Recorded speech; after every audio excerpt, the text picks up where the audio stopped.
to welcome everyone to the first remote meeting of Council being held under the Local Authorities Coronavirus Meetings Wales Regulations 2020, which just trips off the tongue there. There may be some glitches in this meeting, however, we will learn from them and work towards a seamless process. It is not practicable for this meeting to be broadcast live. However, a recording of the meeting will be made available as soon as possible after it is concluded. We welcome the use of the Welsh language at meetings, but I have had no requests for people to speak Welsh today, and the meeting will be conducted in English only. Please can members use the chat bar to indicate when you want to speak. Last time I couldn't see the raised hand, so just to make sure, can people just put a message in the chat bar if they can. And remember to keep your microphone muted when you're not talking to help with feedback. Moving on to the agenda. Agenda item 1 is attendance.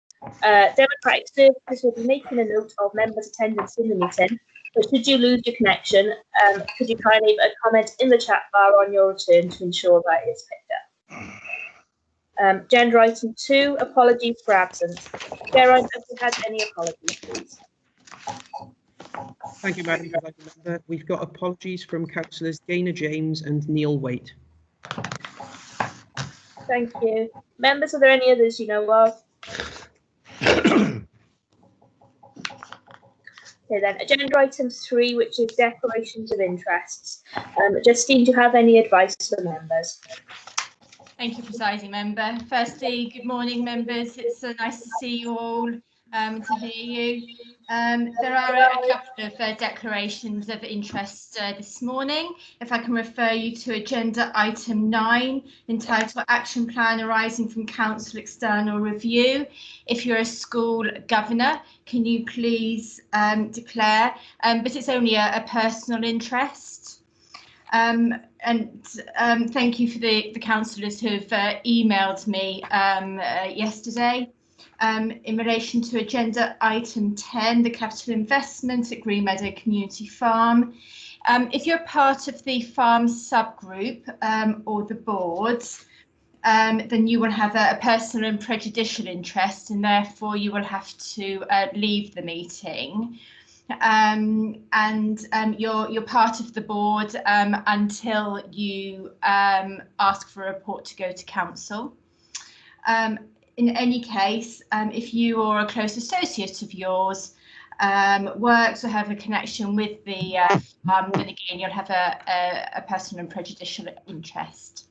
That's it, Presiding Member. Thank you very much. Stuart Evans, I've got waiting to speak.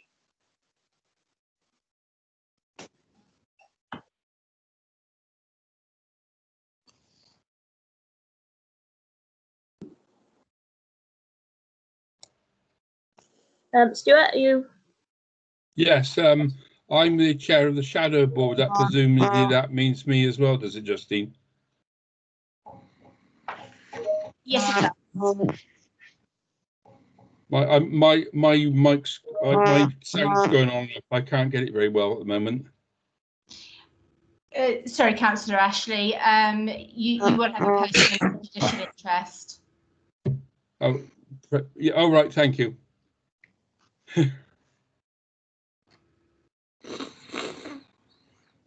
A minute. Trying to see if I can see who's waiting to show. I did have some more hands up, but then they went away again. Peter Jones. Justine, my wife is a member of the Shadow Board, and she's Councillor Faye Jones. Does that mean that as a close associate, I have an interest? It does, yes, because she is she's a very close associate. So does that mean I have to leave the meeting? Yes, it does. Okay, thank you. Thank you. Justine, when people in the meeting, just to clarify, does that mean they need to leave the Teams meeting, or can they just sort of go on mute? Or no, they'd have to leave and then be called back into the meeting. So I understand Rachel or Geraint would be doing that. Okay, thank you. Thank you. I don't remember that. I've got Faye Jones showing to speak.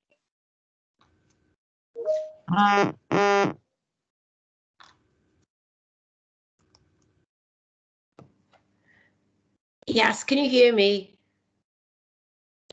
Just to say that I am a member of the Shadow Board, so I have a personal non-prejudicial interest. Thank you. Sorry, are you, did you say you're part of the Shadow Board?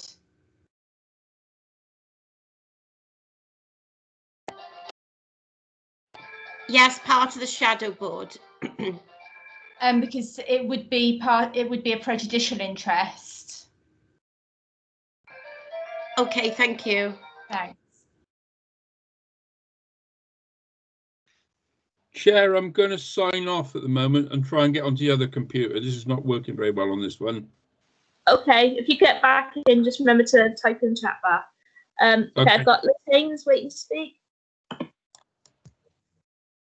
Thank you, Chair. Can we just double check on the need for it to be a personal and prejudicial interest for people that are appointed by the council? Because it was my understanding that councillors appointed to outside bodies as part of your council role were just a personal interest only. Can we just double check that? Because otherwise I've been in the wrong for many years. Due to the nature of the report, it's my advice it's a personal and prejudicial interest.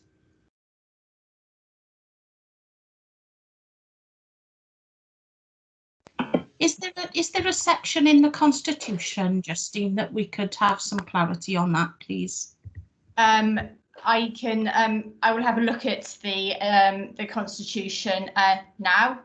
So if you will bear with me, and I'll see if I can find anything. But at the moment, that's my advice.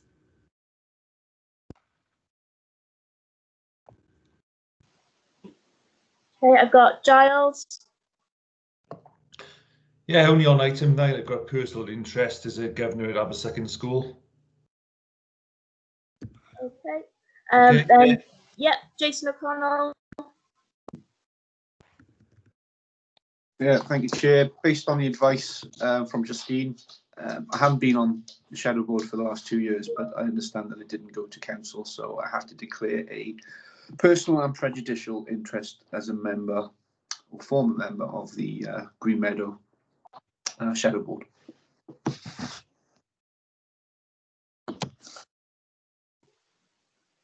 Okay, and I got Stuart Evans. Yeah, did you hear my last inquiry, Ernie? I have not an answer for it. No, we couldn't hear it. Or can I repeat it then? Yeah, Madam yeah. President Officer? I'm a subscriber, as is my member of my family, to the Greater Gwent Pension Fund, which has been discussed in the action plan for the external review. Did you catch that? Sorry, yes, I did. You can declare, but you know, that would only be a personal interest. That really is a matter for you, Councillor Evans. Okay, that's fine, thank you.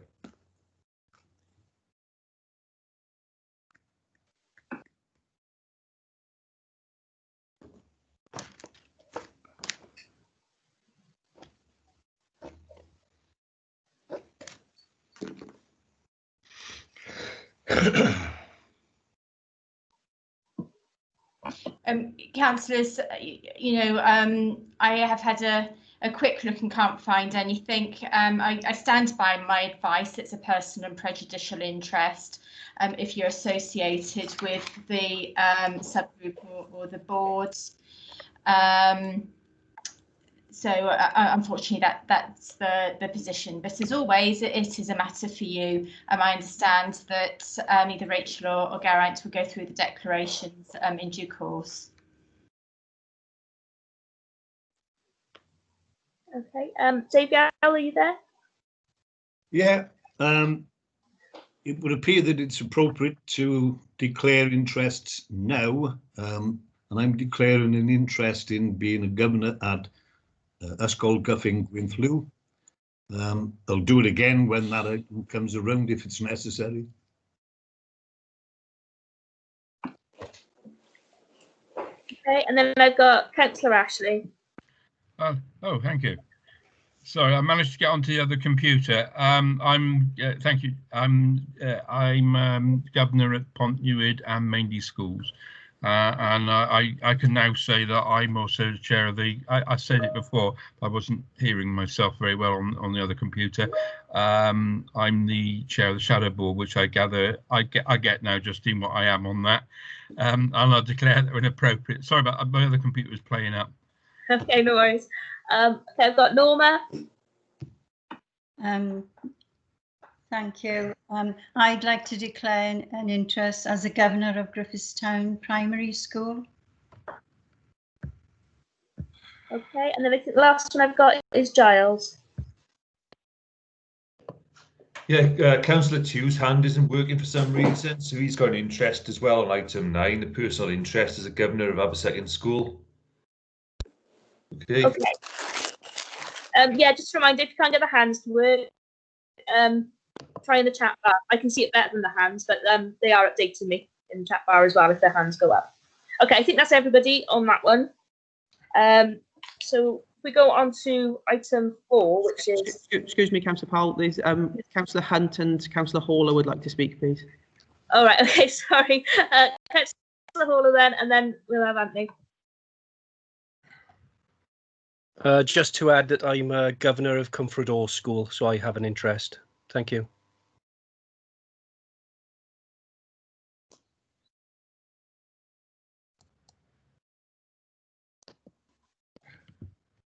Okay, Anthony.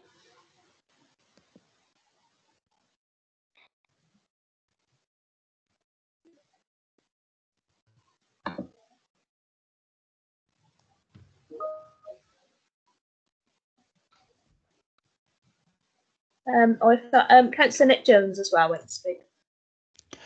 I've put it in the chat bar, but I'm a governor at New Inn Primary. Okay, Anthony, are you there?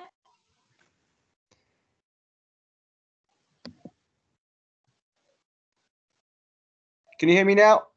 Yeah.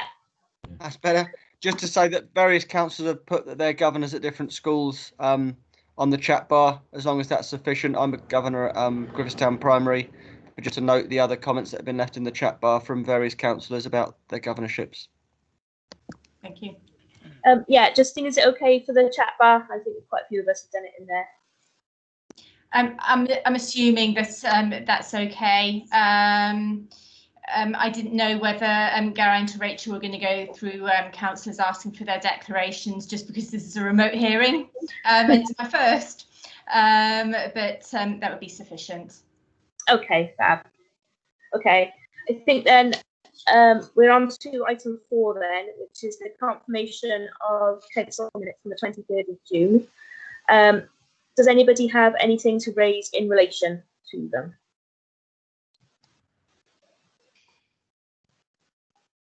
Okay, for these procedural ones, I'll sort of go on agreed if nobody dissents. So if you have a reason to sort of, disagree or abstain or anything, we'll give you a chance to say it, and then we'll agree. We'll do the more meaty ones.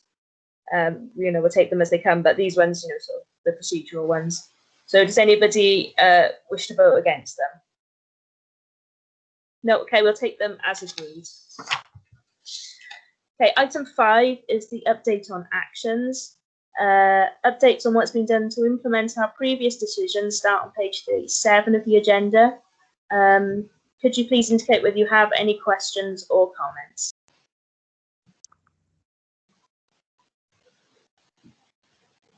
Okay, are you happy to agree to note the update on action? So if anybody's against or wants to abstain, let me know.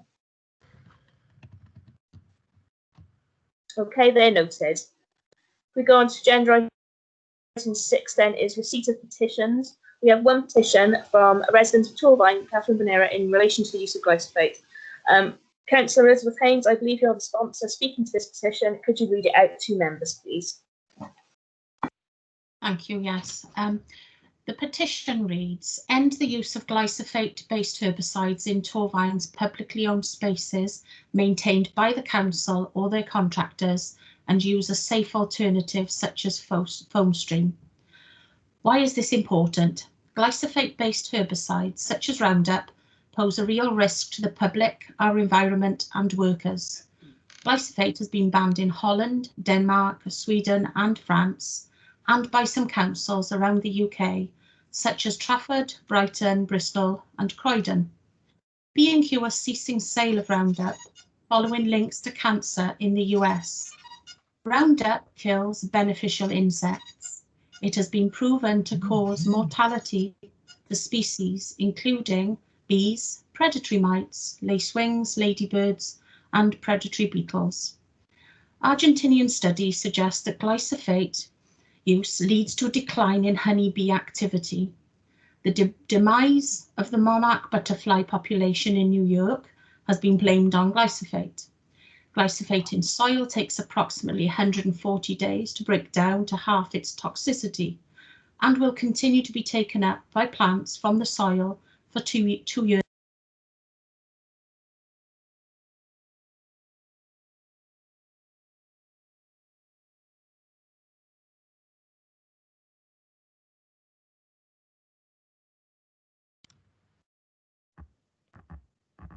Turn your mic on, please, Councillor Haynes. Thank you. Thank you very much. I'll start again. I'm very sorry. So the petition reads, end the use of glyphosate-based herbicides in Torvine's publicly owned spaces maintained by the council or their contractors and use a safe alternative such as FoamStream. Why is this important? Glyphosate-based herbicides such as Roundup pose a real risk to the public, our environment and workers. Glyphosate has been banned in Holland, Denmark, Sweden and France, and by some councils around the UK, such as Trafford, Brighton, Bristol and Croydon. B&Q are ceasing sale of Roundup following links to cancer in the US. Roundup kills beneficial insects. It has been proven to cause mortality of species including bees, predatory mites, lacewing, ladybirds and predatory beetles. Argentinian studies suggest that glyphosate use leads to a decline in honeybee activity. The demise of the monarch butterfly population in New York has been blamed on glyphosate. Glyphosate in soil takes approximately 140 days to break down to half its toxicity and will continue to be taken up by plants from the soil for 2 years and longer. It's toxic to earthworms and inhibits mycorrhizal fungi. Mycorrhizal fungi are essential for tree health, collecting nutrients and water to feed their host plant and protecting tree roots from harmful fungi and root rot diseases. Research on cancer, the IARC, concluded that it was probably carcinogenic. A court case against Monsanto was won by a man who developed cancer after using Roundup. He was awarded $289 million in damages. Other councils now use eco-friendly alternatives such as non-toxic FoamStream. Methods such as mesh tech are now essential and are also available to combat Japanese knotweed. Thank you.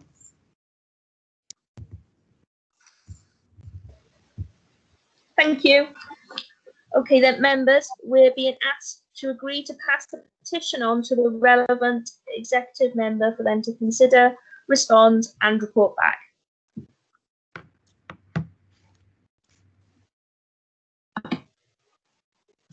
Sorry, just looking at the chat bar there. Are we happy to do that? So if anybody's not happy, let me know. Okay, that will be passed on. I'm just seeing here a comment from Councillor O'Connell. Is it worth deferring the Green Meadow Farm discussion to the end of the meeting so that those with interests can leave and not have to come back? What are our feelings on that? Justine, do you have any advice on whether that would be advisable or? I think that makes sense because it's just the practicalities of holding the meeting. It would be difficult for Democratic Services to rejoin people. So yes, if that could happen, that'd be appreciated. Yeah, I think we're all in agreement there. It makes sense. So we'll put that as the last item. Okay. So sorry, presiding member, can I just be clear? Is that going to go after agenda item 18? 19 rather. If I just check which one that is. My bits of paper.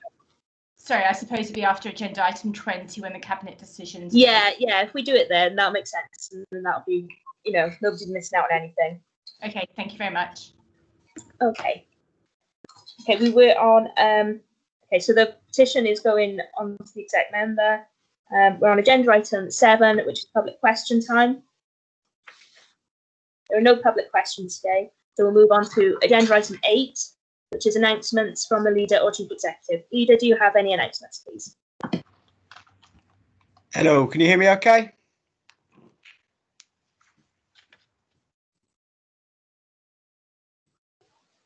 Hello, Yeah. can you hear me okay? Yeah. I just had to log out and then log in again to try and overcome difficulties in unmuting myself, which is probably an improvement from some people's perspective, but probably doesn't help with my announcements. I just wanted to thank officers and members for their efforts over the past 6 months and over the summer. On TTP, for example, I think it's been a fantastic effort to develop a whole new service at such short notice, and the figures are showing how effective that system's being in our part of the world. So thank you for all of those efforts. I would also like to just request some patience and recognition of these extra efforts by officers. It may mean that some responses take longer than usual, and some things can't be done that usually would be done. But please bear with officers at this time, because they are running different services like TTP that they wouldn't usually have to run, and other services are inevitably more complicated with the restraints of social distancing. Can I just thank members, because I know how busy things have been from your ward perspectives, and how much sort of pressure you've been under in the past 6 months, in addition to the work that I know you've all been doing locally in your communities. So just can I say thank you. And lastly, I would just like to say what an important time I think this is locally for us. We've seen the rise in figures in neighbouring areas like Caerphilly and Newport, and I think we can all contribute to keeping our figures in Torvine as low as we possibly can by taking care, by spreading the message to wash hands, and to keep social distancing wherever possible, to promote the message of wearing masks wherever needed, and just to keep emphasising to people in our communities to keep a lookout for each other, for neighbours and friends as much as they can. So thank you to members and officers, because I know it hasn't been an easy time. Thank you, Leader. Chief Executive, do you have any announcements? Nothing from me this morning. Thank you, Presiding Member. Okay. Agenda item 9 then is the action plan arising from Council external review, starting on page 39 of the agenda. Councillor Richard Clark, Deputy Leader and Cabinet Member for Education, could you introduce the report, please? Thank you, Presiding Officer. That's very kind of you. Way, and it does seem way back ago in March, I took over this portfolio. Boy, has that been an interesting time.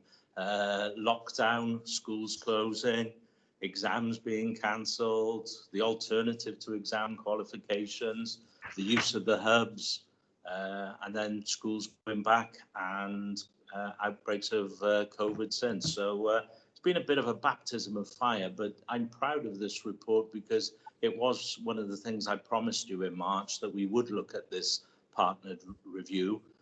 Cynics, skeptics, whatever, were very doubtful, A, that it would happen, and B, that it would happen by September, as I suggested. And the results are before you this morning. We did touch, and I mean touch, on it in the seminar the other Monday, but obviously the results and COVID got a little bit of a higher priority. So some members have had the opportunity to review this. I would like to thank the service for being open and frank, all the individuals who took part, and in particular, Betson's work from the Welsh Government. I'm very happy is the wrong word, sorry. I'm very proud of the work she's done and taken this on board as a critical friend. She knows the places to hide, so if we were trying to hide anything, she'd know where they were. So it shows the service. It's not a broke service, but there are things we can do better, and those are particularly outlined in the key areas. governance, and I think that's on every single member as well as officers to look at and their engagement and how they become involved, whether it's scrutiny or the attendance at seminars, being school governors, etc. Our engagement internally and externally with our partners, enhancing that. There is good engagement, but we can always improve. To actually drive our improvement with better use of the performance management, and obviously to support the schools that are causing concerns. And perhaps the flip side of that is also to congratulate the ones that are improving and maintain improvements. So I would urge members to focus on those when Dermot goes in greater detail. And if you haven't yet had the chance to look at the draft action plan, I think that's the most important part of this document, because it tells members and other people what we're going to do, by when, and who's responsible for it. And I see my name a lot on there, so it's your job to hold me to account and say, Richard, why hasn't this been done by the appropriate time? I think the action plan gives us a clear way forward. It's not just another report, oh, well, we'll look at this. It's a clear draft action plan which will go to scrutiny and then be enacted. I think that's all I want to say, Presiding Officer. Perhaps Dermot could take it from there. Okay, thank you, Councillor Clark. Thank you, Presiding Officer. Hello, good morning, members. Rather than go through all the detail of the methodology, which is outlined in the report of how the report was conducted, and as Councillor Clark said, Betsson O'Connor from Welsh Government's actually joining us this morning at the meeting. So Betsson may be available for questions later on as well.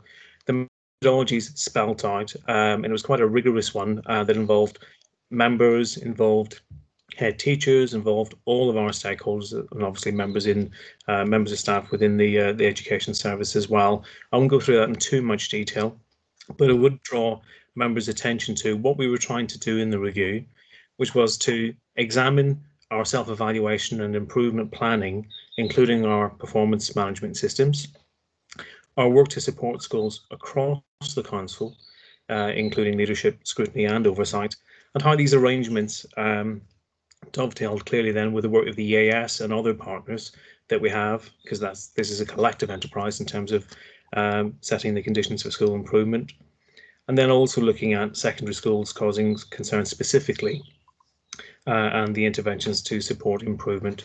As Councillor Clark said, this led to a number of recommendations in 3 areas. I know it's a very meaty report, so if it's okay, Presiding Officer, I'll go straight to those areas of improvement, and then we can pick up any particular questions and perhaps some questions. So the first area was around governance. And while there's a recognition within the review that corporate governance arrangements are appropriate, there's also a recognition that there can be greater use of current systems to ensure that risks within education and the school systems are identified and escalated more quickly, thereby ensuring that you as members and officers are cited on those issues, and schools in particular in difficulty in a more timely way. And then in due course, clearly that enables us to intervene in a more timely way and hopefully bring about change more quickly. While the current service plan has got a vision for improvement, in light of the review and no doubt in light of COVID and all the work we've been doing over the last 6 months, we need to revisit that vision and strategy with partners to co-construct an updated strategy for improvement for education in schools across the council. And within that, we need to set out and lead a culture of change and establish those behaviours that we expect to see and that will support the management of change and the pace of improvement. Now, to that end, members, we've already, with head teachers, formed the Head Teacher Strategic Group. That group's already met. It's agreed its terms of reference. We have our meeting set out between now and Christmas, and we expect to develop the new strategy document through that vehicle in particular. But also, obviously, we'll be taking a paper into overview and scrutiny that's already in the diary in October. And we'll bring along our progress against the action plan and an outline of where the new strategic vision is for discussion with scrutiny. And we're also clearly still meeting with the EAS and other partners and involving them in this work also. So The review goes on to say that we can make further improvement in the way that we analyse and use data. Members will be aware that there's been significant changes to the way that data is recorded within education. There seems to be lots of change all of the time at the moment. But we've identified we can make further improvement in the way that we use the information we have and we can share. And we're currently designing a systems officer post within education to help us bring that information together and synthesize it in a more appropriate way, in a more timely way. And again, that will support leadership and support members in the timely provision of high quality information to support you in terms of your work and support us in terms of performance management and our self-evaluation, needless to say. The review then goes on to talk about that members of, one of the things that members of Children's Overview and Scrutiny may wish to think about is to reinvigorate the work of this subcommittee that was previously in place that looks at school performance. And I know some members have been raising this with us for some time. Given the level of concern around education in general, members may also wish to think about the time available for scrutiny on education per se. At the moment, obviously, there's a joint committee and there's a relatively small number of sessions available. So the review suggesting that might be something that members want to focus on and discuss whether or not they feel that that should change. The second area then around performance management highlights and echoes some of the issues already picked up in governance. So mirroring the point in the governance section, the recommendation here around the use of information and appropriate analysis is repeated, but focuses on greater use of stakeholder feedback as well, something I don't think we've made enough use of in education. And the theme coming through, which will be echoed in the next area around communication, is about openness and about sharing the information we have in a timely way and a more appropriate way. And that feedback from stakeholders, be that members, be that head teachers and parents and learners themselves, is something that we're keen to explore and see how we can further develop. Additionally, that will obviously help, that will help our self-evaluation systems, and in turn will help develop our risk management systems more as well. The Education Service is now reviewing our risk thresholds around what we think constitutes a risk to school improvement or to a school's performance overall. We're doing that in collaboration with services across the council, as well as with partners outside, because school improvement is more than the EAS. It's obviously about all of the services that we provide to schools to ensure that head teachers and their teams can focus on improvement. So that means everything from finance, HR, health and safety, all the services across council together with education. We need to come together to look at how do we support schools effectively. And part of that work is reviewing the wider group meetings that we previously had and looking at risk thresholds through that mechanism as well. And members, I can say that we've already met with all the heads of service involved, had a fantastically supportive response from partners across council, and a range of professional learning for the staff attending these meetings is in hand, and I think it starts this week. And we'll be taking that work forward, and again in collaboration with schools, because we anticipate that some head teachers will join us on those meetings also. In terms of communication, the review highlights the need to communicate the changes clearly that have been suggested, and to improve ongoing communication with all stakeholders, something that I think that we warmly welcome, and to strengthen problem-solving arrangements for schools.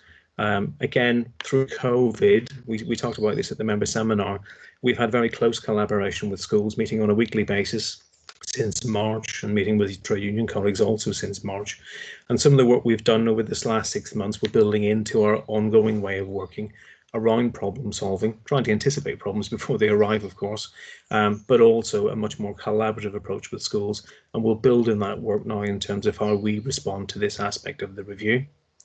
The review further highlights the need for the development of a suitably accessible focused learning and development offer, even get the right word, offer, not officer, offer for elected members.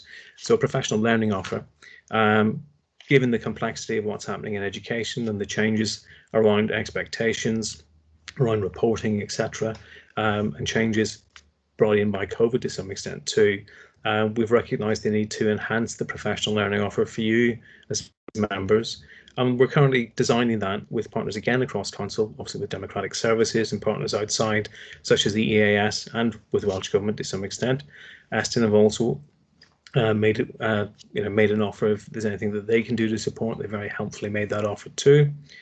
So we're looking at that offer at the moment, and again we'll report that back into scrutiny and through Cabinet in due course over the course of this term. One of the aspects we'd really like to include in that is an increased frequency of member seminars from education on a range of issues, and we'll be talking to members about what topics they feel would be most helpful. So that work is ongoing. If it's okay, Presiding Officer, I'd also then just like to draw members' attention to the risks section. Clearly, critical to this work is the risk that if we don't implement the suggestions in the review, we're going to have certain shortcomings in the quality and range of our self-evaluation processes, and therefore our ability to plan effectively. The review has been a very thorough undertaking. It's raised a number of issues, I think, that have been difficult sometimes to engage with, in terms of there are things that have been highlighted that we absolutely recognise we need to get on with. We've worked very closely with schools, with head teachers and other partners. There's a real expectation now that we can move at pace to make improvement, and some of that work's already begun. And so if we stall that work, there is a real potential that will impact on our ability to see the pace of improvement quicken across our secondary schools in particular, but across all of our work. And we really want to crack on with the implementation if we can. So look, in conclusion from me, we believe the plan will strengthen excuse me, our governance and accountability measures. It will improve our communication overall and engagement across the system, and ultimately lead to a significant improvement in the pace of progress in schools and within the education service. At that point, I'll stop and ask if there are any questions.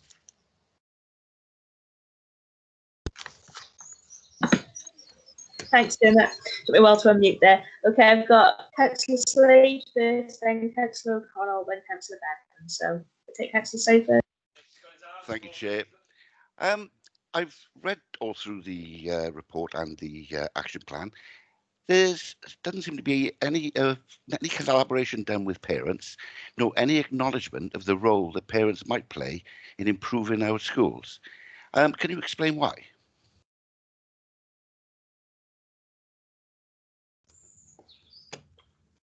I'll just unmute myself. Sorry. I think parents, and I just added in the in my piece there to the report, is something I think you're quite right. We do need to look at how do we involve everyone around the child in terms of improvement.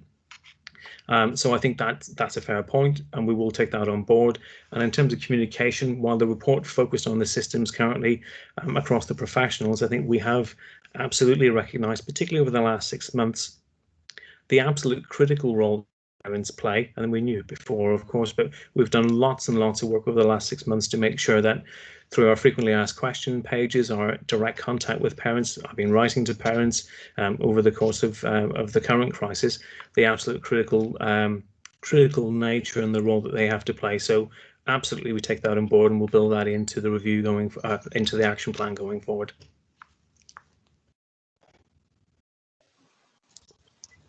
Okay, Councillor O'Connell. Thank you, Chair.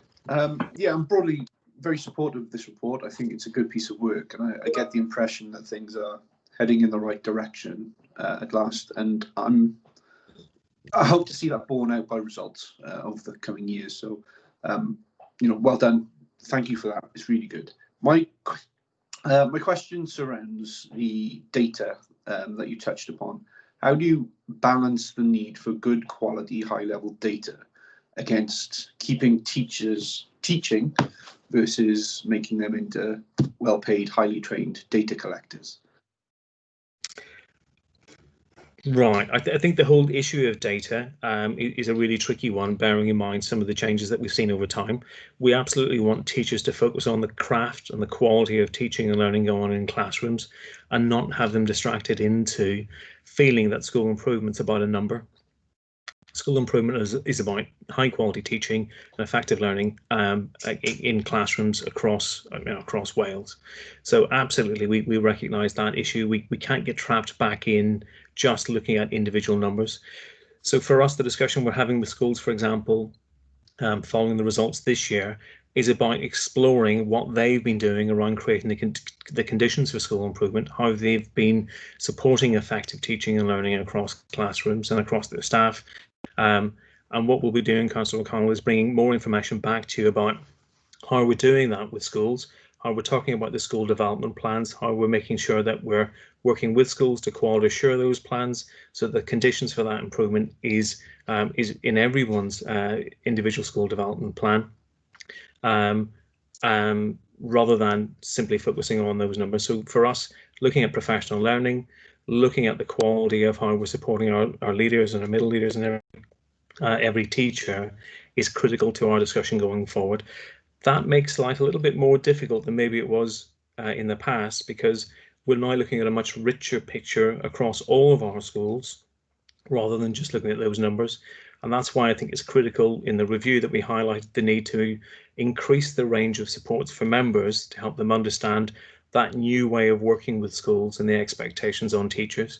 So we'll be improving that professional learning offer for you, talking to you through scrutiny and every other means we have about what we're doing with schools to support that journey over the course of this term and beyond.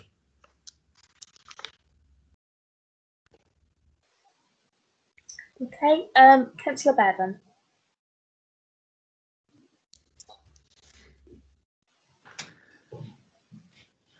Hello, thank you, Presiding Officer. Yeah, I've got to say that I support the report and I welcome the report. I had a couple of administration points, please, before asking my questions. And I've got to say this is not meant in any way to be a criticism of the report. There's just a few things I've noticed. The report that's been presented before us today is a draft report according to what's on page 53. Does that imply or infer in any way that the report is yet to be finalised and there would be a subsequent updated report?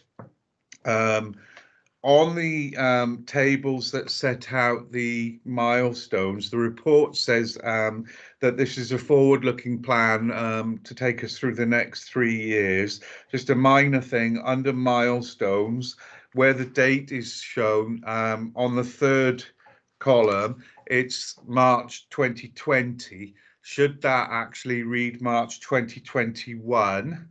And there's quite detailed action points to take us through the next 9 months. Would we have a further report and presentation made to members in 12 months' time to cover year 2, because it's a 3-year plan? So those are just the minor administration points that I wanted to raise. Also, a couple of questions. There's been a change in catchment area where pupils that resided in Ponty in the local area. This change was brought about by Newport City Council. How are we going to manage that process of having to absorb those pupils into Torfaen schools?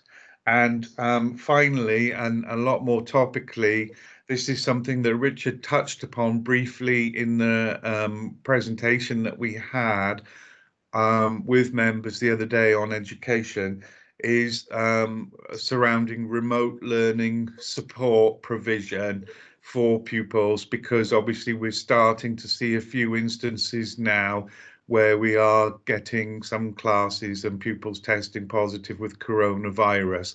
So as part of the action plan going forwards, how are they going to address that continued remote learning for pupils? Thank you.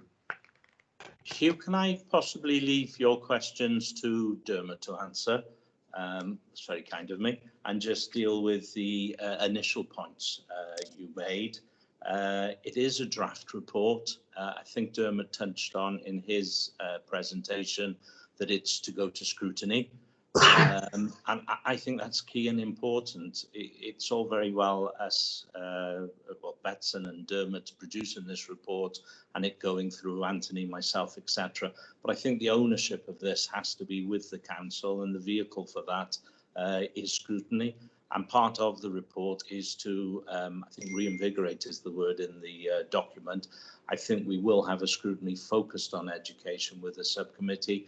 And this will very much be the driver of that, holding us to account. I think I said that in what I said earlier. And I think members in seminars and other things should use this document. It's our action plan of part of the stuff we're going to do. The day job still continues with the education service. So that's still the case.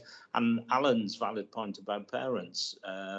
We now have the ability, because it's a draft, to have a look at that and consider how we would bring that into the draft action plan. 3 years, obviously, as it's going on 3 years, there will be a point to review it and renew it and refresh it. So your 2-year point is very well made to look at it. But as I said, I think this is going to be the bread and butter of scrutiny. So it will be virtually every scrutiny section. I would imagine something in this action plan would come up. I'm not interfering with scrutiny. That's the scrutiny chair and the team to think about. But I would be amazed if this wasn't part of scrutiny. In respect of typos, I think you're perfectly right. I've suddenly acquired an E to my name. I answer to most things, so that's not particularly a problem. And I think I covered your 3 points there, I hope. So if I let Dermot answer the questions, over to Dermot. Yeah, thank you, Richard. And again, I think one of the things I just add to that, Councillor Clark, is that over time, the work in the review will form part of the service plan and become part of the normal routine performance management work that we do within council, and members will have ample opportunity to look at it through those processes as well. But of course, we'll be reviewing the work that is drafted, as Councillor Clark has said, because we've got further consultation to do, and we want this to be the most successful piece of work that we can make it. So we welcome all feedback. In terms of catchment area, this is the issue of Ponthier no longer being within the catchment area for Killian High School. And that, as you say, was something that was that came about because of a piece of work that Newport have done. At the moment, we're not anticipating a significant number of youngsters coming from Ponthier going into Crossy Keeliog school. There's a relatively small number, and we're talking to the school, looking at how we can manage that number over time. As members will be aware, we downsized the number of spaces in Crossy Keeliog following discussions with Welsh Government as part of 21st Century Schools. So space is tight, but we're having discussions with the school about how those youngsters can be accommodated. And at this point, we feel that we will be able to find a solution that will accommodate those pupils. If that changes, clearly we'll be making members aware of that. In terms of remote learning, I think that's a really important point. Members will be aware that we've had a number of schools in Torvine now where we've seen individual classes have to go into isolation following the confirmed case or a confirmed case, either of a member of staff or a member of the pupil body in a number of our schools. I think we've actually had 5 schools impacted, but seen three classes go home. So all schools have had guidance over the summer from the EAS, and we've been working with the EAS obviously throughout the crisis, looking at how we can support what's now being called blended learning, where youngsters, pupils may be coming into school for a period and have to go home for a period, or any combination in between, up to potentially complete lockdown and pupils being at home. There are detailed guidance documents available to schools now, and actually we're writing to schools this week to say, where are they in terms of their work around that planning? They should form part of the school development plan again, and we're checking in with schools over the next fortnight to see what other support they may need in terms of their preparations. Members should also be aware, obviously, the digitally excluded learner work that we did with support from Welsh Government. I think we put out over 1,000 machines, more than 500 MiFi devices. Those are mobile Wi-Fi units, which we have agreed now will be funded for the whole year for those families who have them. Those are already out in circulation, and we're looking to see if there are any families that we still need to offer support to. So those discussions are ongoing, and as I say, we're surveying schools. I think it literally is going out this week to look at where they are, and again we can feed back to members at a future seminar on where that work is. Thank you very much, Richard, and Dermot as well, for those comprehensive answers. Okay, thank you. Okay, and next I've got Councillor Kemp, then Councillor Carrott, then Councillor Dave Thomas. So Councillor Kemp first. Thank you, Madam Presiding Officer. I welcome the report, especially as it's a self-evaluation of the service which is currently being given. Well, what I would say is that this report is only one part of a bigger jigsaw as such, and I welcome the fact that there is going to be more monitoring and data collected, which is going to be obviously overseen by the systems officer. However, if you like, for me, it's a case of it's the education which is being carried out within the schools. Now, the fact that this is only going to be one piece of the jigsaw, each of the schools will have their development plan, if like, and improvement plan, but in regarding the support that is given within the schools, I believe that yet again there's no or a limited amount of entry in regarding the report, and that's in regarding the governing bodies. Now, the governing bodies are nearer to the schools than we are as elected members, and so for me, I would like to see a similar report, a self-assessment report for all governing bodies in Torfaen to basically work out what support is needed for them and whether or not we have got the right people in place to enable the governing bodies to actually challenge the schools to ensure that basically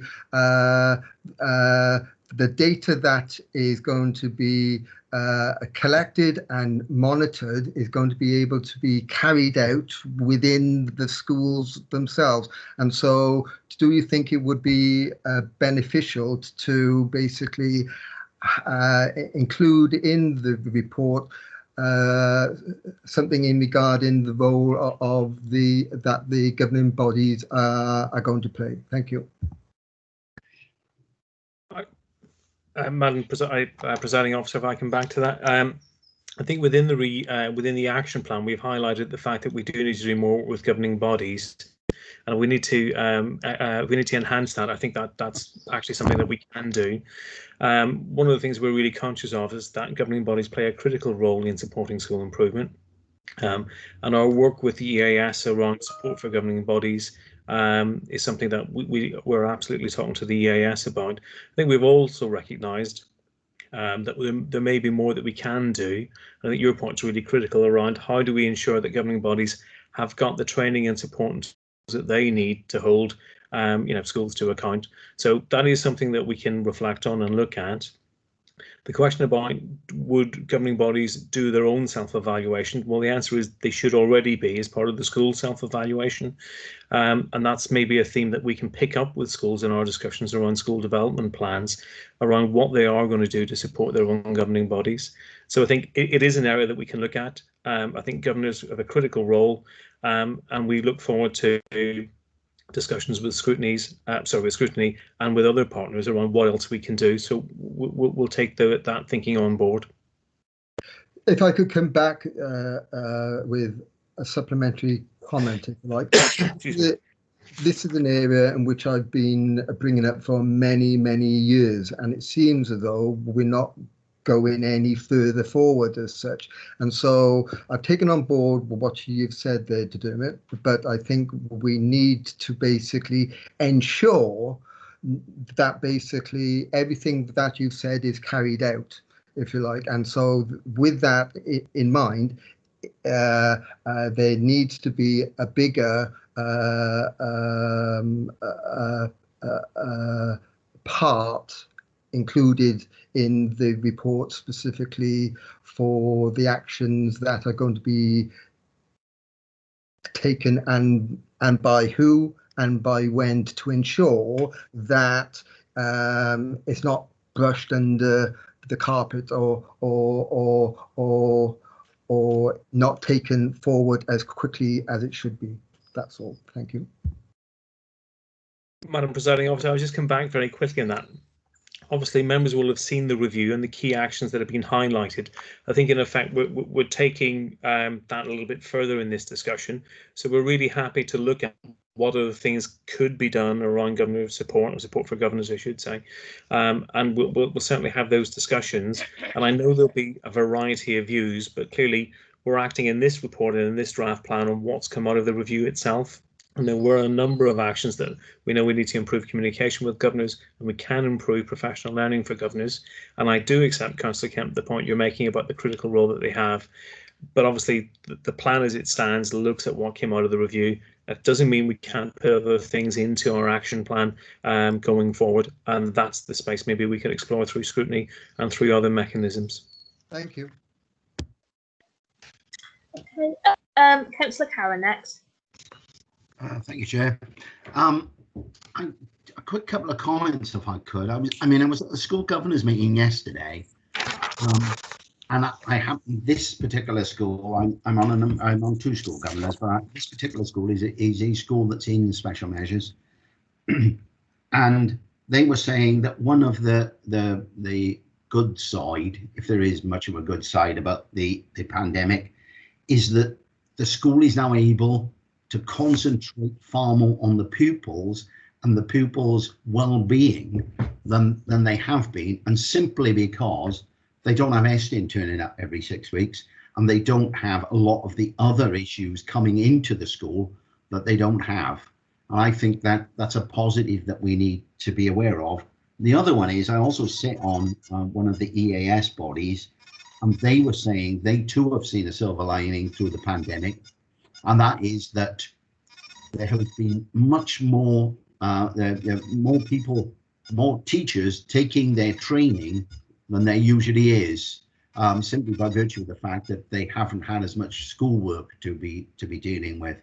So I think there are some things that may come out of this pandemic that will be of an assistance to us. I think it's great that we're going to get this systems officer. We had a systems officer, we lost that systems officer, and she reported regularly to the schools monitoring subcommittee. When she went, it was a great loss, I think, to the committee. So I think this is a really positive move forward for scrutiny. But there is one thing I would ask, please can we not call it the schools causing concern subcommittee? Can we go back to the schools monitoring subcommittee? Because one, hopefully we won't always have schools causing concern, and two, I think it's important that the subcommittee also sees schools that are not causing concern. We need, as a subcommittee, a comparator.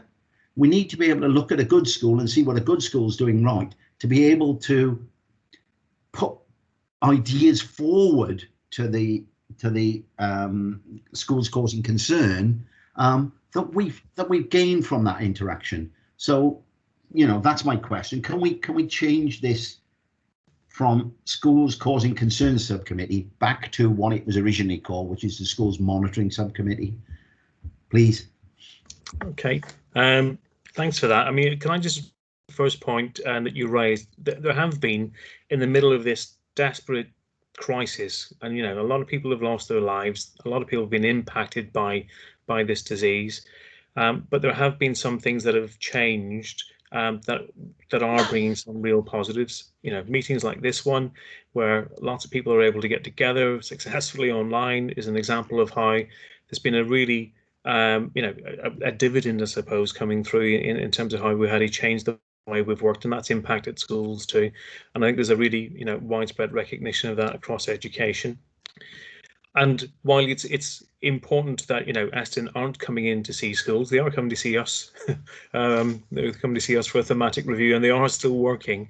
I suppose the point for us as a council is about the balance of how do we support schools, but also make sure that we're providing the support and challenge that they need to. And that's a delicate balance at the moment. It's something we're working very closely with schools and colleagues in the EAS to make sure that we get right. Schools have a lot to deal with, but equally, and it's been said earlier in the meeting, the business of schools is about educating children and getting good quality education. So we still need to look at that, and we'll try and do our very best to make sure that balance is the right one, starting with well-being. So I just wanted to say that. In terms of the systems officer post, absolutely, it'll be slightly different from the previous post holder, but mostly the same role. And I think you're right. I think that is a really important step for us to get back to that position. In terms of the name of the committee, that's obviously within committee's gift. I think that language is just compliant with what's happening elsewhere in the region at the moment. But your point around making sure that the committee also looks at schools that are performing really well at the moment and understanding what effective practice looks like is a really strong point, and we need to make sure we build that in. And again, we'll try and support committee in every way we can to make sure that happens. Thanks, Dermot. Just wanted to say, as obviously being chair of the committee for a while, I'm glad to see this report and that taking on board sort of our feelings that whilst it was great to combine children's services as well for a broader view, it just didn't give us enough time to be able to look at education in the depth it needed. Okay, I've got Councillor Dave Thomas next, and then Councillor Rose Seaborn. So Dave first. Yeah, thanks, Madam Presiding Member. I'd just like to ask members to turn to page 45. I'm just looking for some clarification, if possible. 12.1, Council considers the Partnership Review Action Plan for approval. Well, obviously, if this is a draft report, then we're not going to be approving this this draft. So I'd like to know if we're going to alter the recommendations on this, please. Madam Presiding Officer, I think the way it's been worded is clearly because of a timing issue. We haven't had the opportunity to go to scrutiny as yet.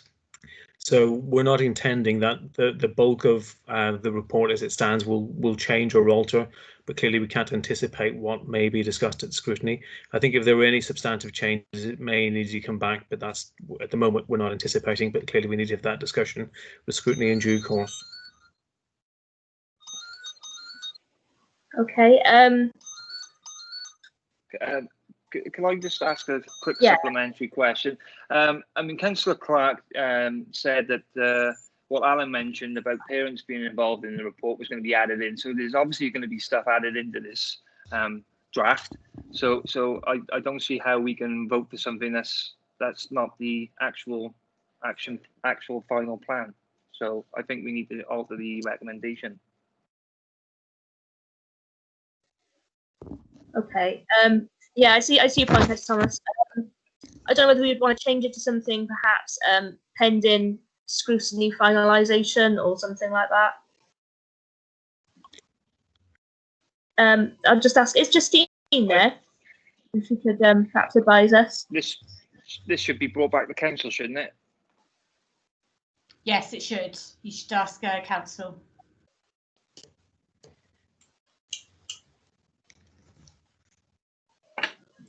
Okay.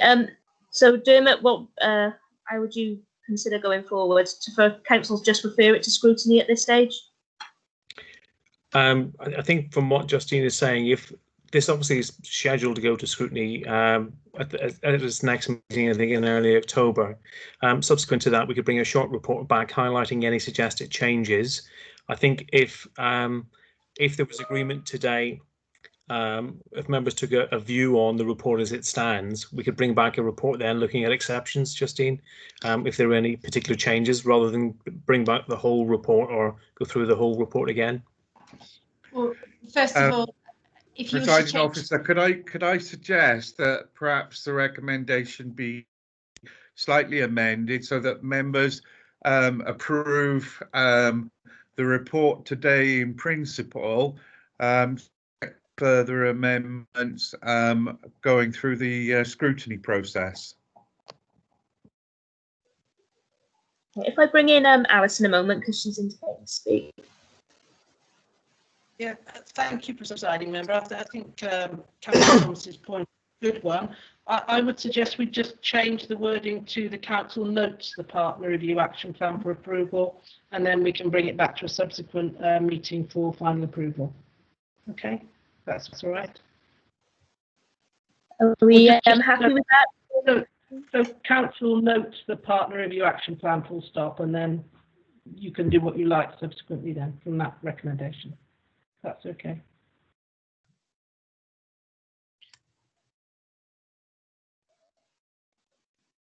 Okay. Yeah, is that I think that makes sense. That will be council notes the partner review action plan full stop. Okay. Okay, if we're happy with that change to the rec, I've got Councillor Seaborn next, then Councillor Haynes. Thank you, Presiding Officer. This is another way of the cart and the horse again. It's always scrutiny last and always after the report has been written. So I appreciate the last comments, and I appreciate the Chief Exec's advice on letting it go into scrutiny first. My issue, and I brought it up at the last seminar, was how do we propose to catch up on the lost education of our children? That doesn't seem to be in there. And how do we know and performance manage the EAS in their support to schools? How do we know they are doing it correctly? Thank you. Okay. If I try and come back on both of those questions, obviously government has announced additional funding for schools in terms of employing additional staff over the course of this year. Now that amount of funding is relatively modest. So all schools have received an allocation. They've got the terms and conditions of that grant and are currently looking at their plans. So there will be some additional staff available, some additional funding for staff that will be available this year. And we're working with schools to look at how they can get that those staff in place as quickly as possible to support learners, particularly those potentially facing public examinations this year, but all learners in general. One of the things that schools will not be able to do necessarily, though, is create more time in the timetable or to completely ensure that every learner who missed a significant amount of time from school will have an enhanced level of support, because the funding isn't going to be there to do that. So one of the key points, and it was what Councillor Bevan brought up earlier, in terms of looking at how do we make sure we support learners going forward in terms of blended learning. It's obviously a key piece of work, because we do anticipate the majority of schools will see some disruption over the coming term. So making sure we've got effective support in place for those learners based on what we've learned over the last 6 months and what has worked and what hasn't worked in terms of support from schools is really important. And I think every school is absolutely determined now to try and make sure that they've got the best quality provision for every learner in place. But clearly that's always going to be within the, the constrictions that they face around the time available. Obviously, COVID has brought some restrictions to the way schools operate as well. And obviously then, in terms of the additional funding that they have, I wish there was an easy solution to that catch-up question, but clearly nationally, that's something that I think the whole system is looking at what we can do, but there are limitations on that. In terms of performance management of the EAS, I mentioned the wider group meeting. One of the things that the reviews really highlighted is how we can work together really effectively within council, and I think we've seen some fantastic examples of that over the last 6 months, and really make sure that we've got all of our services lined up to support schools, And what that gives us is a very clear view then of what we're doing as a council to support schools, and also will enable us to provide appropriate challenge to the EAS in terms of, well, why we think schools are not improving the pace of improvement perhaps as much as they should, if that's the case, or to really understand why schools are particularly stuck. So I think that the systems we're putting in place as a result of the review will help with that, and will also help scrutiny look at, well, where are the sticking points in the system, and really explore what else we can do in our discussions with the EAS and other partners who are there to support school improvement. Okay. What did I say? Councillor. Sorry, I have to scroll back up. Councillor Haynes is presiding member. Councillor Haynes, yeah, I knew it was somebody. Sorry, Councillor Haynes, yes. I don't actually need to say anything now, Chair. My comment was exactly the same as Alison said, is that we should just be noting a draft report and not voting on something to approve something that hasn't been scrutinised or fully written. Thank you. Okay, anybody else wish to speak then before we go that way? Okay then, so the recommendation is that we just note the partner review action plan. So is anybody against that or want to abstain from it? Councillor Slade, did you want to speak? Yes, shouldn't somebody be putting forward a motion to amend the recommendation, or can we just simply, change it as and when, like what seems to be out in now? I move it. I move the amended recommendation. Yeah, I second. Yeah. Are we all happy then to that motion to change the rec? Yeah. Yep. Okay then. So if that has been approved, so if we go back to the recommendation, then are we all happy to note the partner review action plan? Anybody against or abstaining? Okay, so that has been noted. Okay, so item 10 is being deferred, and I'll bring Justine in again before we start on that to just go back over everything, because I know there's been chat in the chat bar about it. But I'll do that just before the item at the end of the agenda. So then if we go on to agenda item 11, which is the annual report of the Ethics and Standards Committee, which is on page 81 of the agenda. And I ask Catherine Peggington, Independent Chair of Torvine's Ethics and Standards Committee, to deliver your report, please.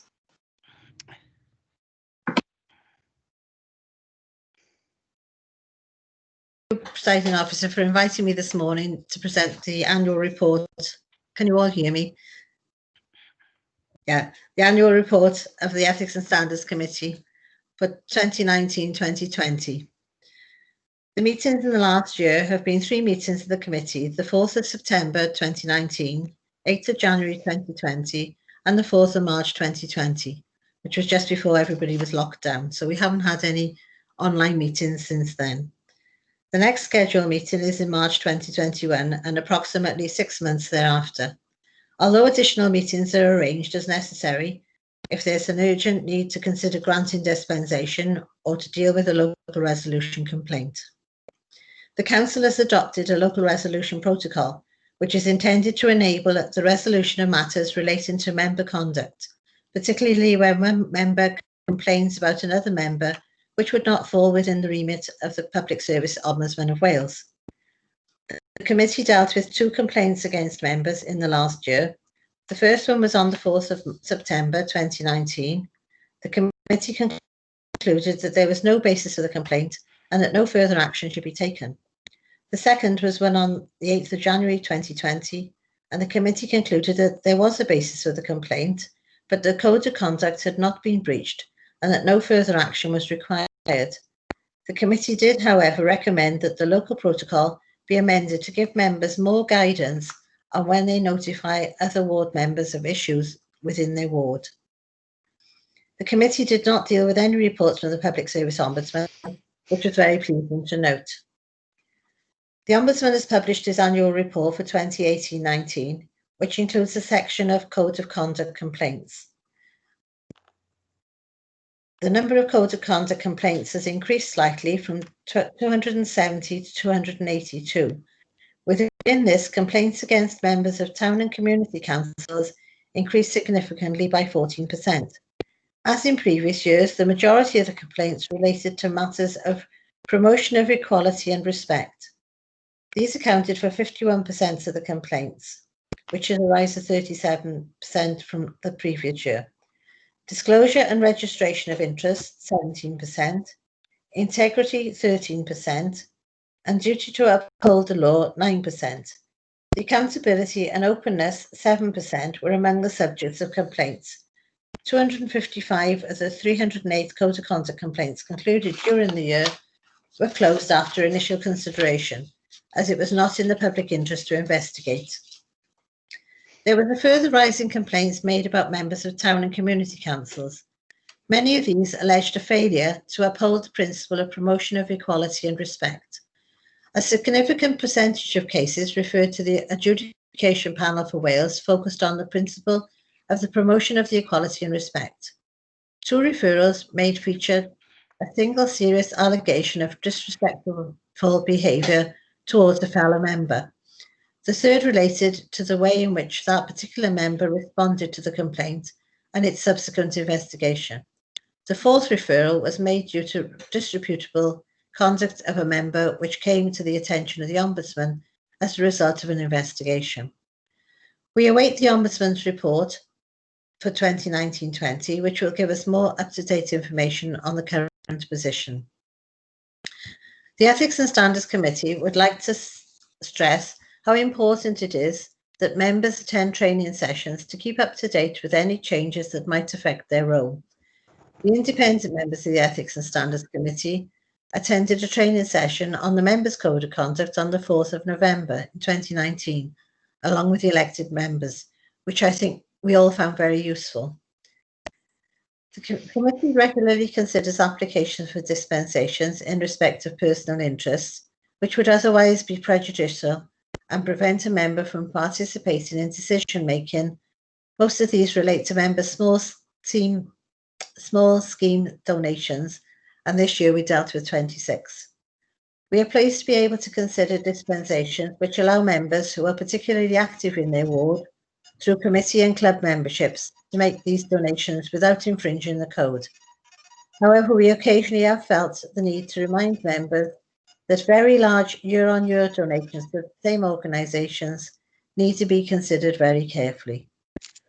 The committee continues to receive and review reports on the level of attendance at meetings, seminars and training sessions as part of its role in promoting high standards and supporting members in their training and development regarding the code, always with the intention of helping members to perform their duties effectively and to aid public understanding on the demands and competing priorities members balance every day.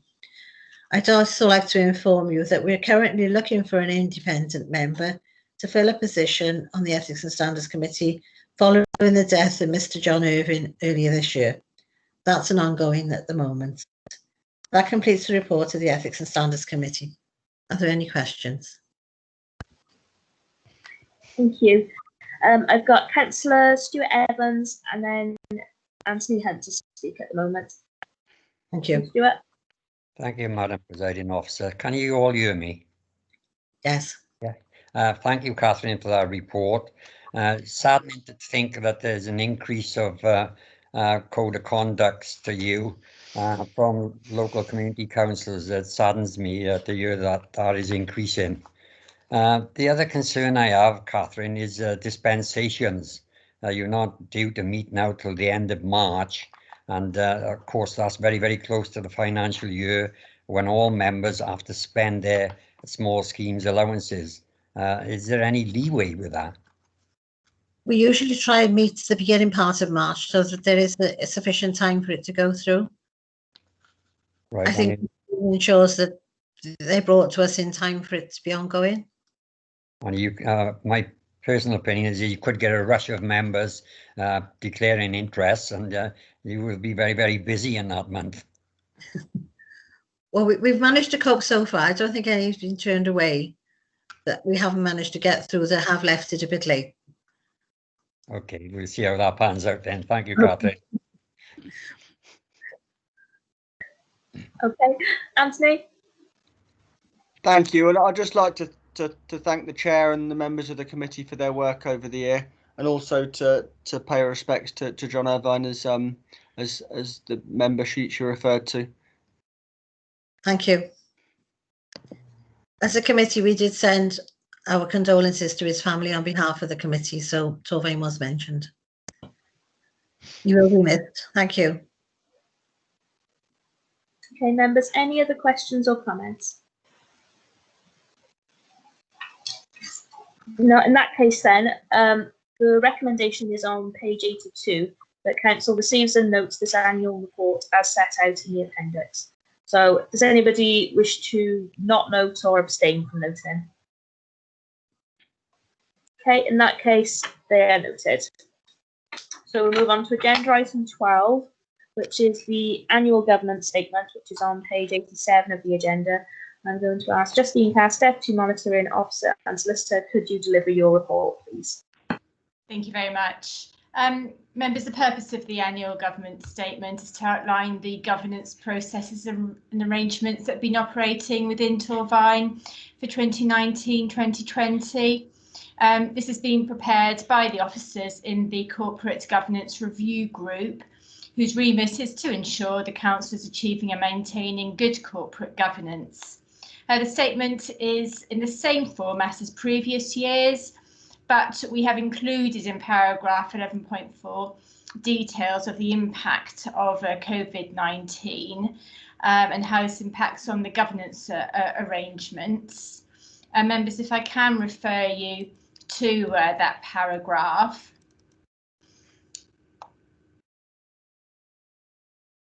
As previously stated, it is at 11.4. That's on page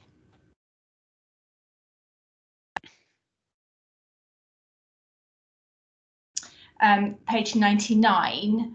And really it sets out how COVID has affected the local authority, how business is being undertaken through Microsoft Teams, and how new legislation is enabling us to work.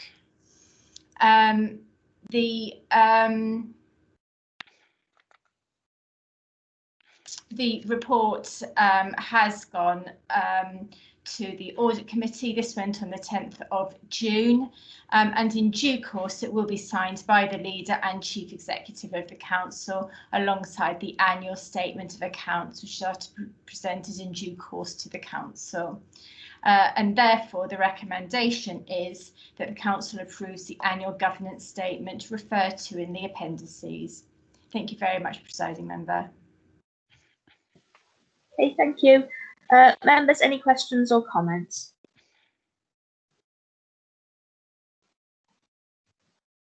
Okay then, so the recommendation is on page 87, so it's to approve. Does anybody not want to approve or wish to abstain?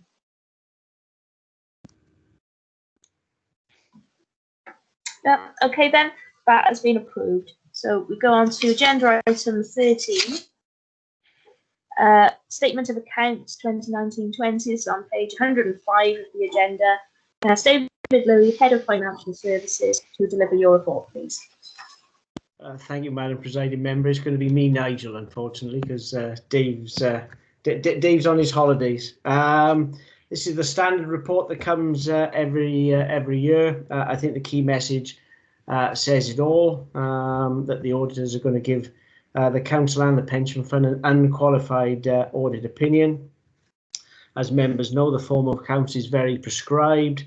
We have to account for things in a particular way, and we have to record them in the statement of accounts consistent with all other authorities, which is why we take a cabinet report on our management accounts. The deadlines are within the report, 15th of June to submit to the auditors and 15th of September for conclusion of the audit. Because of our processes, we don't have to exceed those dates. In England, they pushed the dates back because of COVID, and in Wales, They allowed us some latitude should we need it, but Torvine hasn't needed. So whilst you're getting them slightly later than usual, we're within the statutory deadlines, which I think, given what's happened between March and now, is no inconsiderable achievement. The accounts have been to the pension committee, and they've been to the audit committee together with the audit report, as have the accounts, and they go to the audit committee as those charged with governance. There's a reference within the report to some capitalisation, and as Justine has said on the previous report, subject to these all being agreed, there will be some process stuff concluded today, and everything will be concluded today. I do need to make one slight amendment to the recommendations, if I may. It's the recommendation on page 107, 8.1a. I'd like you to read that the authority's 2019-20 statement of accounts and those of the Greater Gwent Torvine Pension Fund be approved.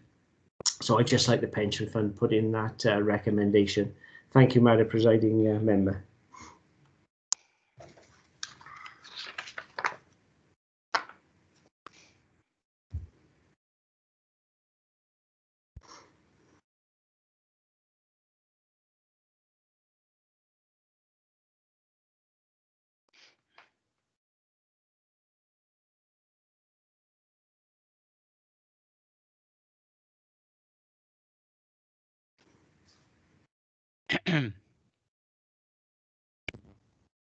I think Jess has frozen out.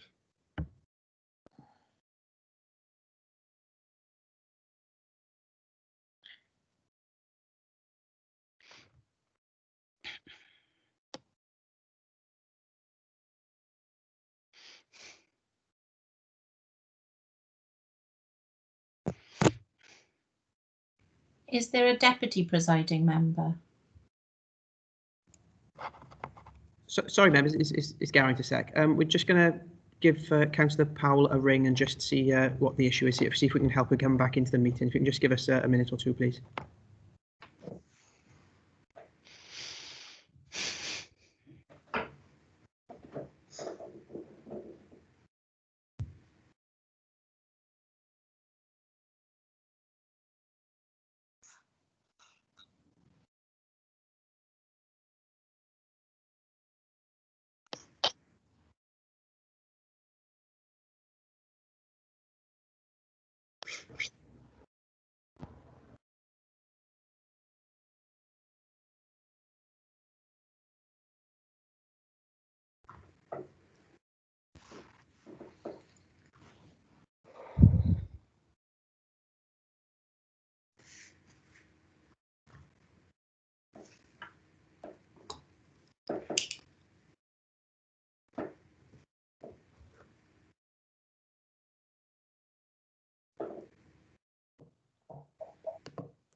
Do you want me to continue for the time being until you can get hold of her, or?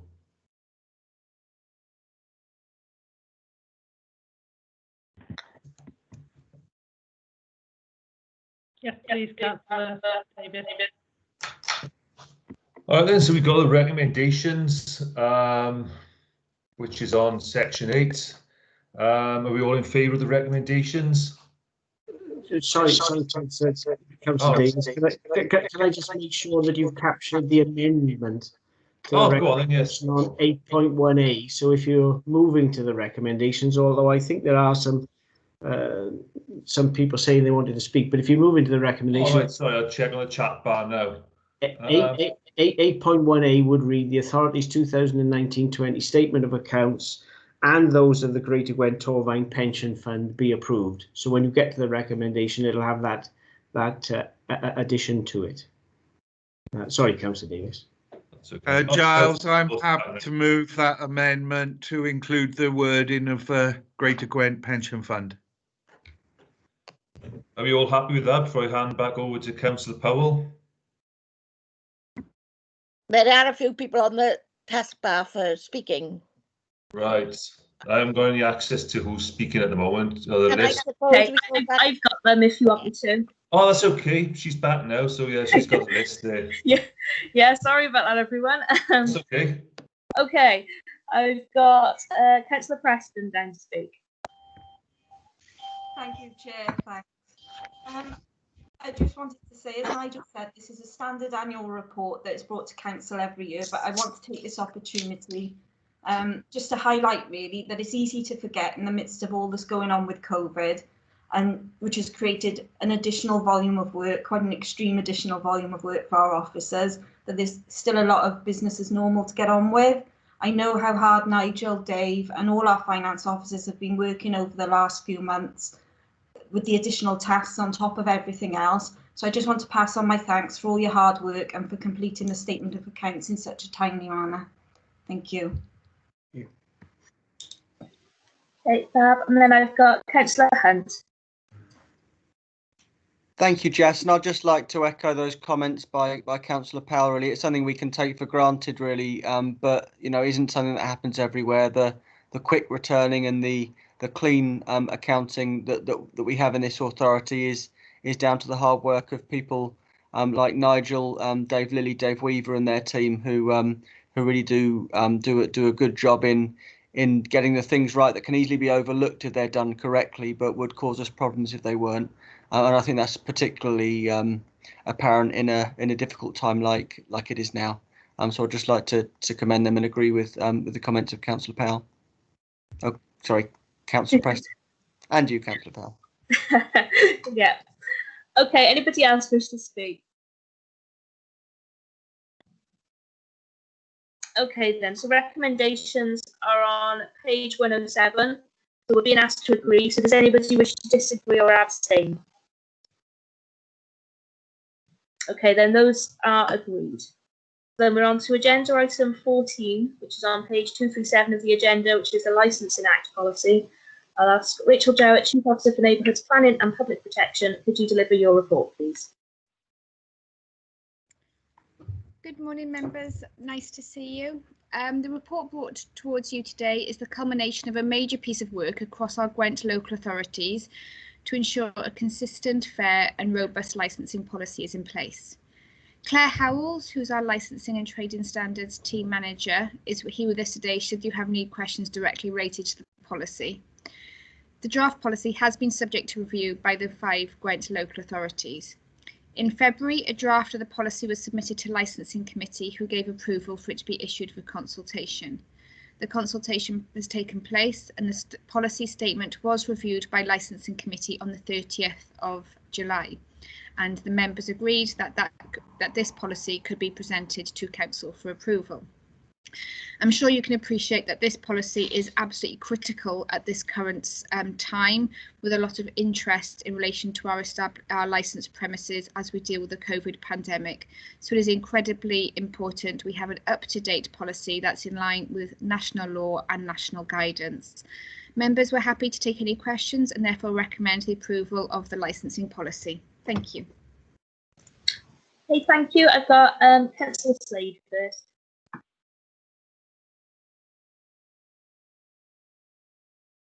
Thank you, Madam Presiding Member. If you could turn to page 241, the cover of the report. It says that it's been approved at today's meeting.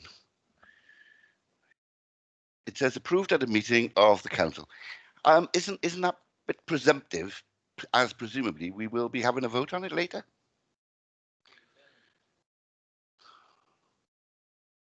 Hi all, if I can just come in there, apologies for that. It is a draft version and that was my error, so that can be amended. Apologies once again.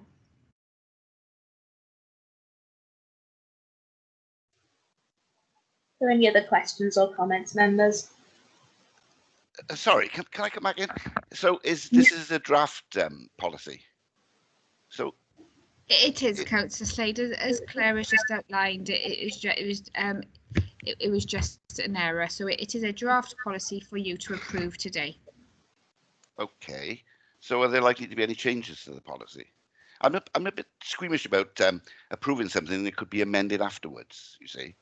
No, the document that you have for you today can, once you approve it, cannot be amended unless it goes through a due process of review, reconsultation, going back out, going to licensing committee, and then back to full council. Okay. Okay, I've got Giles next. Yeah, as Claire said, it's only a draft policy. It was agreed by licensing. We have noticed there's 1 or 2 errors that came in when it was uploaded. You might notice by the page numbers are duplicated. So all these will be resolved, but the main context of the report has all been agreed by licensing. It's now just being put forward through to council, just to basically rubber stamp it off. They said the committee was all in favour, so we're just going through the due process now of the council reading it and just approving it.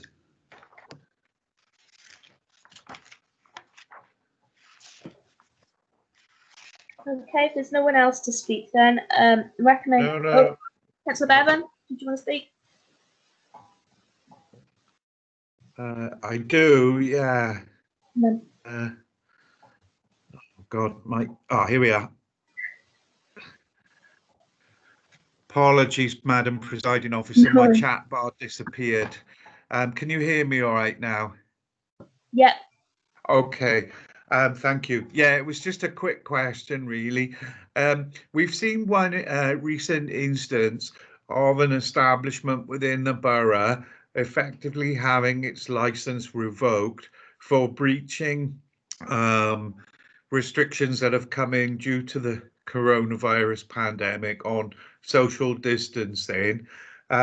Just wanted, it was mentioned in the summary at the top of the presentation about the fact that there was a need to revise the policy document as a result of the coronavirus pandemic. And I just wanted to ask a general question in terms of what is being done with those establishments where we've granted a license to ensure that they are complying with the social distancing regulations and guidelines, and ensure that Torfaen is adopting a policy first of engagement prior to going down the enforcement route, and particularly surrounding communications and out to those establishments that are licensed already.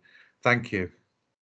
Thank you, Councillor Bevan. I just thought the licensing policy, as the report outlines, had to be reviewed by November 2020. It needs a 5-year review. I just feel like putting my context that it's more important than ever to have a robust policy and process in place given where we are with the COVID pandemic. With regards to our approach to enforcement during COVID, this was outlined in an executive member report, I think of April, when the social distancing regulations became law within Wales. And, you know, we're taking a 4 E's approach, and you can ask me what the 4 E's now. So it is about education, engagement, enforcement's the last one. Claire, can you remember what the third one is? I can't, sorry, it's the three. Sorry, it's like the police were saying it. Yeah, sorry, enable people to abide by the legislation, educate them, engage with them, and then only enforce. Now, I can advise we are not jumping straight to enforcement, members. We are being incredibly proportionate. We are doing a series of both proactive inspections across our establishments, and we are also then responding to reactive complaints. We are also dealing and working very closely with the police and also with our communities when we are getting intelligence of where our establishments, within this case, you know, licensed establishments relating to this policy, there may be concerns, and it is only the act of very last resort that we would take the action as you outlined. Thank you very much. Apologies, I went off then. Did that come through okay? Yeah. Yes, that was fine. Thank you. Lovely. Thank you very much. I've got Councillor Burnett.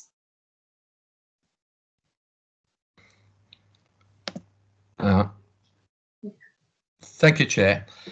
Thank you, Rachel. Yeah, when you said about the 4 E's then, engagement and whatever, enforcement, it would be the last thing. I think most members will have had people talking to them about now the easement in supermarkets.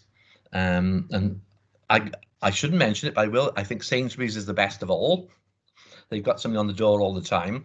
But in most supermarkets now, it really does seem a free-for-all. My wife went shopping one day last week. She came home because it frightened her in Asda. There were that many people. There's no controls on the door now, and people are getting worried. And I know the Welsh Assembly member, she's spoken to us as well, our officers, and the concerns there. So what is happening within our borough itself for the supermarkets? I mean, if you go down to Aldi's this morning, there's a light system, and I didn't even know about it, up above your head, red or green. And I went in there one day and I said to my wife, it's unbelievable in there. Did you see the lights? I went, I didn't know about them, I just didn't look up. So we do have to be looking at this, because if we get into the lockdown again, we have to take charge of what's going on in our supermarkets in our borough. Thank you, Councillor Burnett. I think obviously supermarkets aren't under the realms of this licensing policy. Well, they are partly in terms of their sales, clearly, but in terms of the wider COVID, I think since the social distancing and the requirements of the regulations came into force right in April, we set up a monitoring system straight away to be on top of the intelligence coming through. I can advise that as of last Wednesday, which is when we'd had 17 complaints coming into us directly as the service relating to supermarkets, but I've no doubt that many of you have had more interest from them.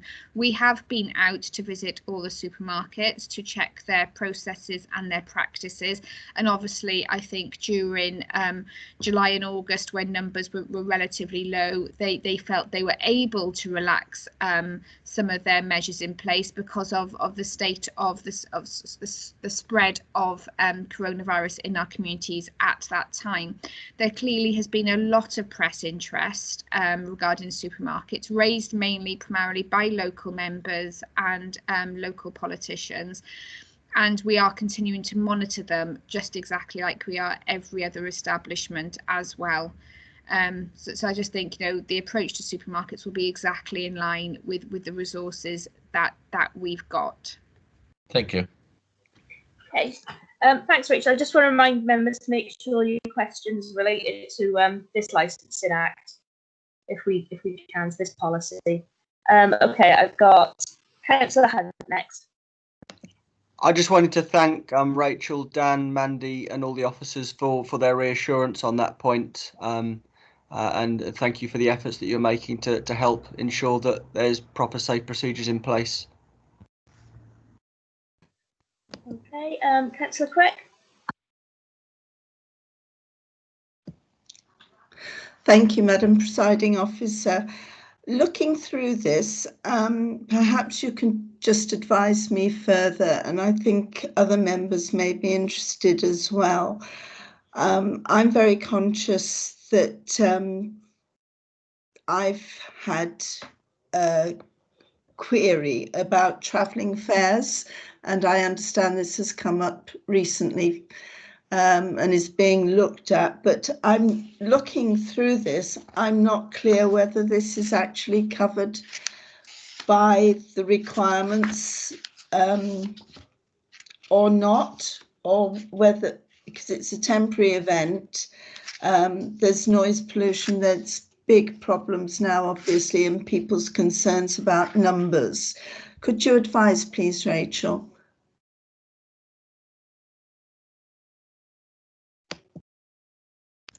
Hi, sorry, Councillor Hunt. I'm not a trained expert on licensing.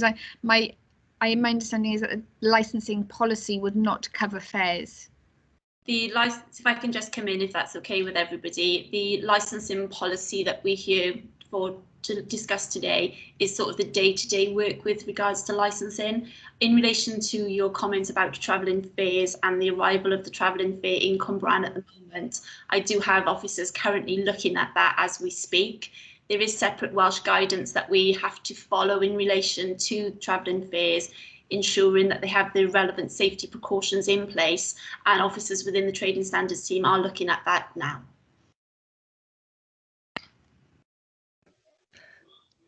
Thank you. No problem at all.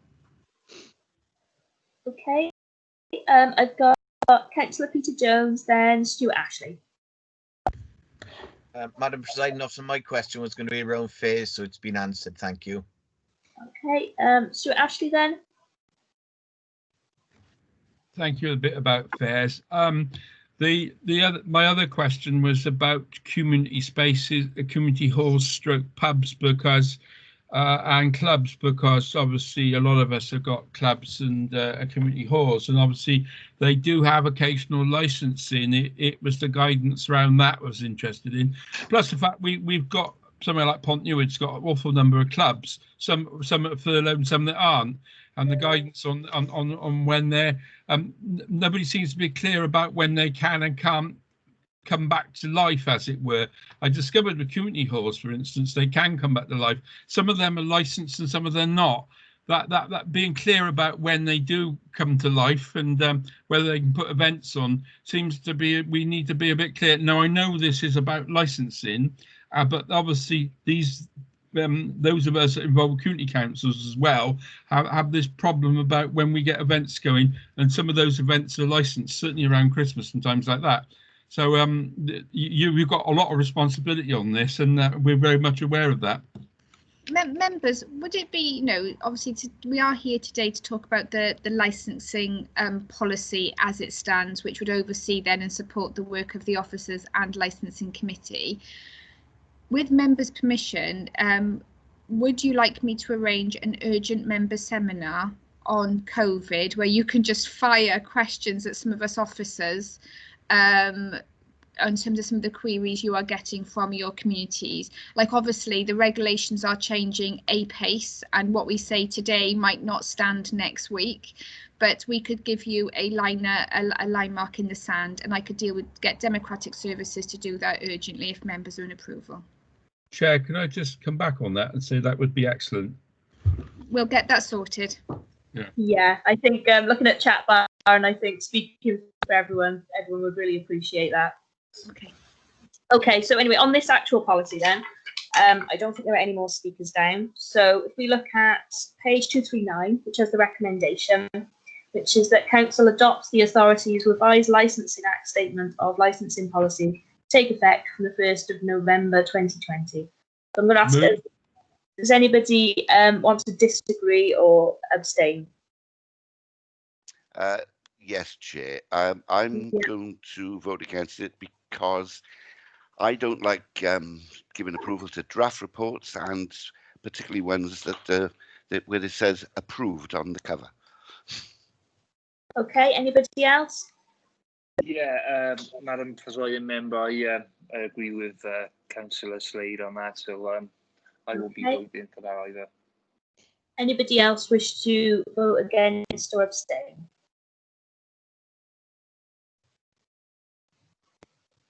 Okay then, so those are, what was the actual wording? That is adopted.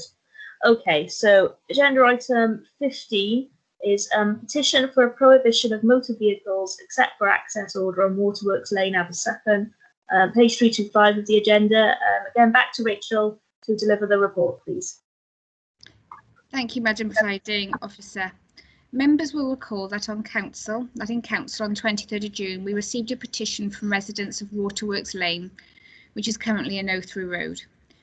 The petitioners requested an access-only restriction. The main reasons given were the lane is not a through road, the bridge is an old structure with a weight limit, there have been numerous break-ins and theft, vehicles are coming up at all times, and there is concerns over antisocial behaviour, litter and fly tipping. Before I go into the detail, we do appreciate, empathise and sympathise with the residents of their concerns. However, it is not believed an access-only order would alleviate or help their concerns.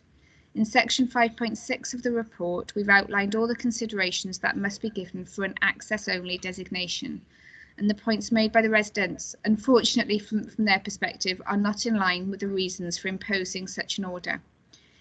Important in our deliberation was the view of the police, as they would be the ones to enforce such an order, and they were not supportive of the petitioners' requests, and their reasons are outlined in paragraphs 5.10.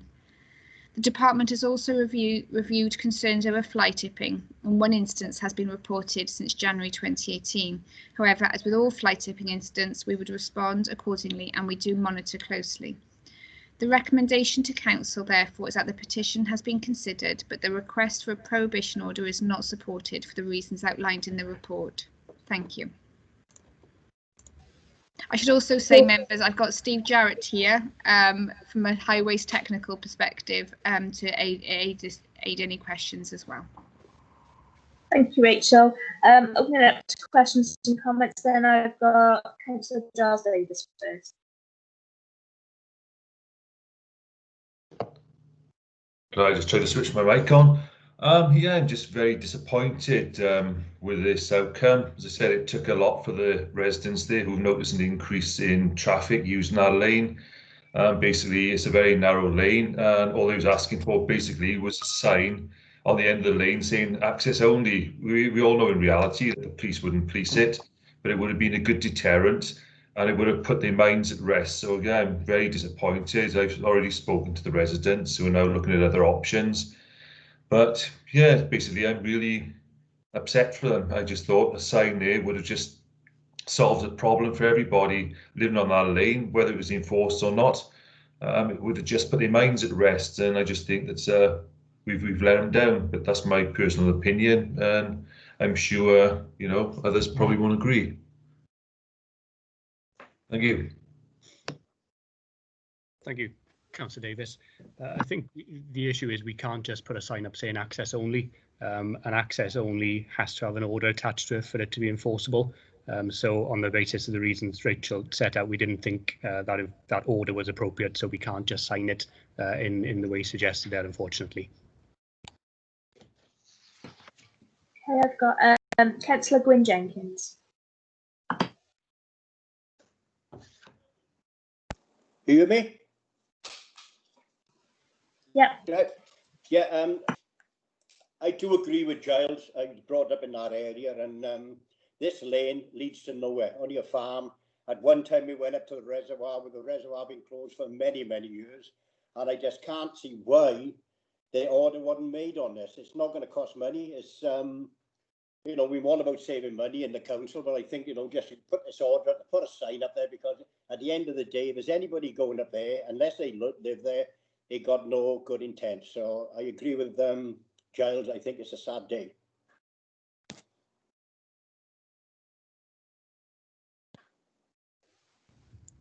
Okay, members. Anybody else wishing to speak on this one?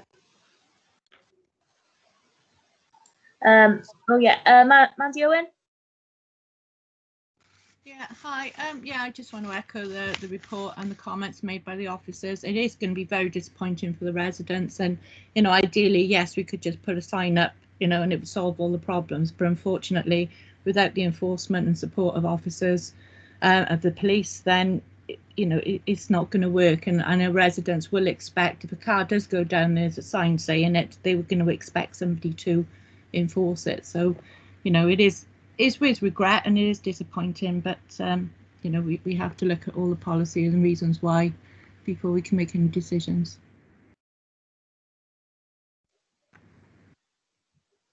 Okay, members, I've got nobody else indicating. So if we go on to the recommendations, are on page 329. I thought I'd been disconnected again then. Thankfully, I can hear a noise. Okay, recommendations are on page 329.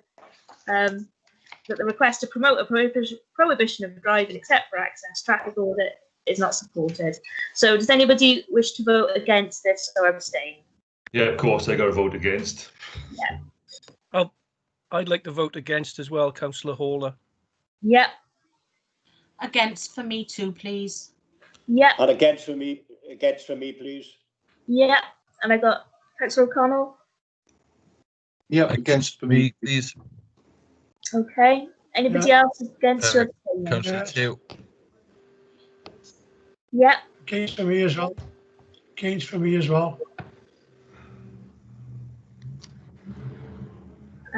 Councillor Thomas. Yeah, I'd like to vote against as well, please. Yeah. Okay. Hang on, I think the numbers going on.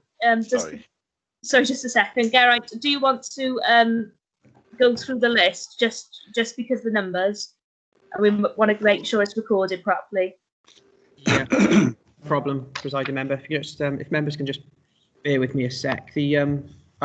I've got the attendance register, so I'm going to go through that. Obviously, I know there's 2 apologies, but we may have instances where members have either not given apologies or they've lost connection. So just bear with me as I go through the list. I can start off with Councillor Ashley. 4. Councillor Bevan. I'm going to abstain on this one. Councillor Burnett. Sorry.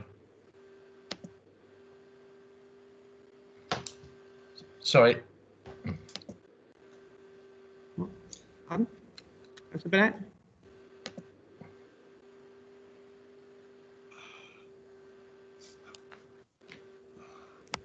We can hear you, Councillor Burnett, I think. He's gone back onto mute. It was sort of coming in and out. But there we are. We can hear you, Councillor Burnett. Okay, it's back up. Yeah, it's fine now. Yeah, I'm having trouble with it. 4, the recommendation. Okay, thank you. Councillor Karen. 4. Councillor Clark. 4. Councillor Constance.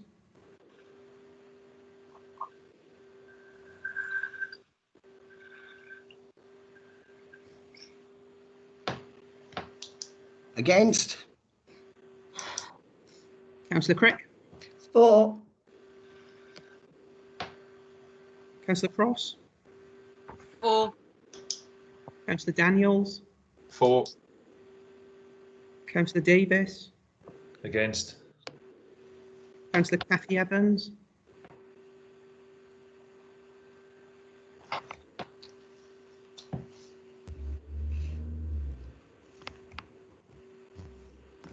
So I can see she's in the meeting. Councillor Cathy Evans.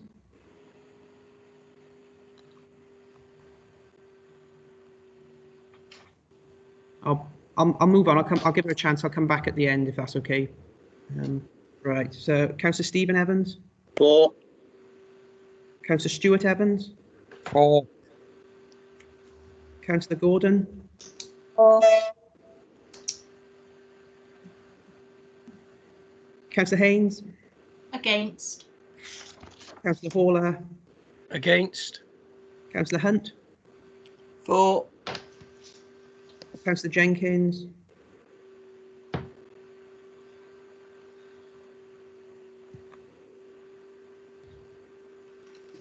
Against. Got Councillor Jeremiah. I haven't had apologies off him, but I'm just going to double check. I don't think he's in the meeting. I'm just going to. No, he's not. He's not in the meeting. Councillor Alan Jones. Against. Councillor Faye Jones. Abstain. Councillor Janet Jones. Against. Councillor Nicholas Jones. Against. Councillor Peter Jones. 4. Councillor Kemp. 4. Councillor Molson.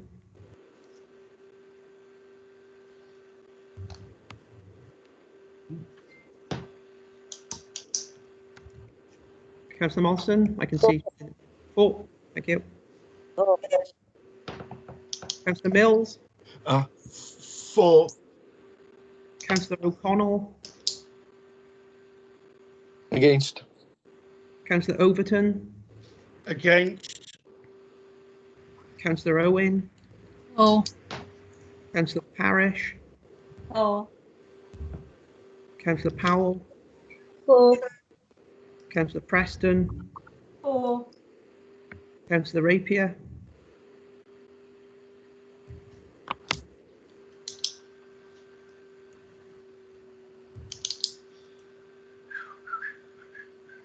Councillor Rapier.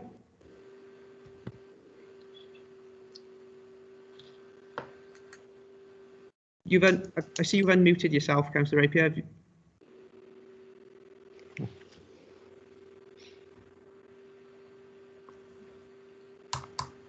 I'll come back again in a sec. Councillor Seaborn. 4. Councillor Seaborn is for. I can see Councillor Rapier has put it in the chat that she's against. I believe I'll just double check that. Yeah, Councillor Rapier has confirmed she's against. Councillor Shepherd, I don't think Councillor Shepherd's in the meeting. If you just bear with me, please. No, Councillor Shepherd's not in the meeting. Councillor Slade. Sorry about the delay. Yes, I'm against. Thank you. Councillor Tew. Against. I've got Councillor Colette Thomas. Again, I don't think she's in the meeting. I'm just going to check. No, Councillor Thomas isn't here. Councillor David Thomas. Against. Thank you. Councillor Williams.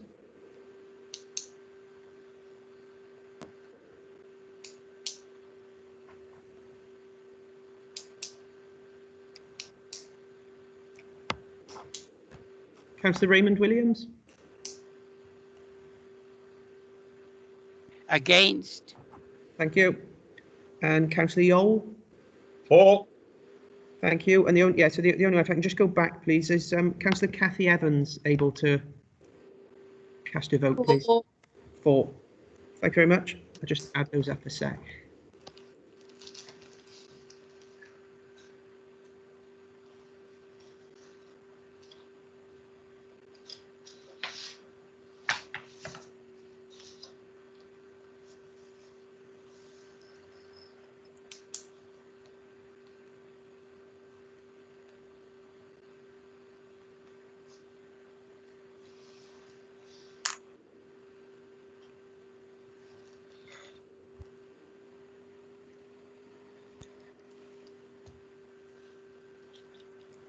Thank you, members. Sorry for the delay. I've got 22 for, 15 against, and 2 abstentions. Okay. Thanks for doing that, Geraint. I thought it was better that we make sure it was clear. Yeah, no problem. Okay, then. So that was agreed. Agenda item 16 then, nominations to outside bodies in year update September 2020, page 339 of the agenda. Nancy Selkirk, Acting Head of Democratic Services, could you deliver your report, please? Yes, thank you. Good morning, members. This is just a short outside bodies update report to inform members of a change to the members nominated to serve on Court Farm and Oakfield Community Association. Councillor David Thomas has served as a board member since May 2017. He has now indicated that he no longer wishes to remain on the board with immediate effect. No replacement has been nominated, and so the position remains vacant. It's very straightforward. That's just to update members, and the recommendation is that Council notes the update detailed in the report. Thank you, Nancy. Members, anybody wishing to speak or comment? Or...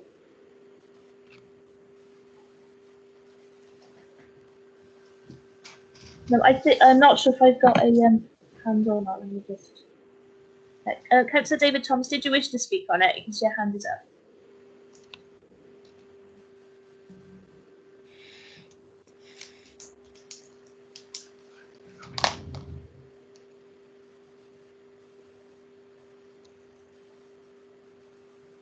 No. Sorry about that, Madam Presiding Okay. Member. No, I didn't wish to speak. I must have just joined everyone else in the technical difficulties department. Sorry about that. No worries, no worries. We're all there. Okay then, so nobody wishes to speak. So recommendations are on page 339. So we're noting. So does anybody wish to not note or abstain? No, in that case, that's noted.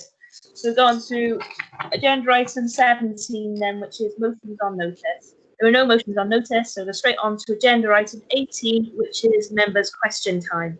There are 9 members' questions for today, which I shall bring up now. I'm not sure who's got the first question. I'll still bring it up. If you have, you are welcome to go ahead. Thank you, Madam Presiding Officer. Okay. In view of parking issues within our towns, would it now be time for Council to consider issuing of residential parking permits?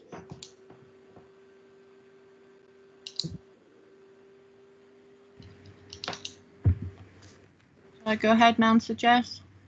Yes, please Yeah. do.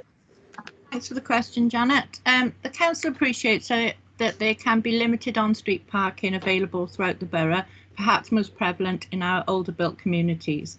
Residents in areas with limited parking availability will often see resident permit parking as a solution to these problems, but there are benefits and disbenefits to such a scheme.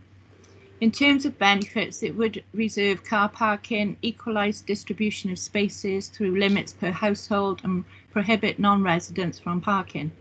Disbenefits include difficulties for visitors, deliveries, neighbourhood tensions, allocation if space means that not all households can get a space. However, we should always be willing to be open-minded to review and look at things again. With members' permission, I would like to propose that this item be a possibly scrutiny item for the 2021 basket in terms of what it means for the authority, the latest positives and negatives in light of a post-COVID world and our declared climate change emergency. I would suggest that the committee needs to look closely at the resources we would need to review such a scheme, both officer and finance, and would very much welcome receiving recommendations from scrutiny on how this could be taken forward. Okay, Councillor Jones, do you have a supplementary question? Just thank you very much. I'm sure it'll be much appreciated.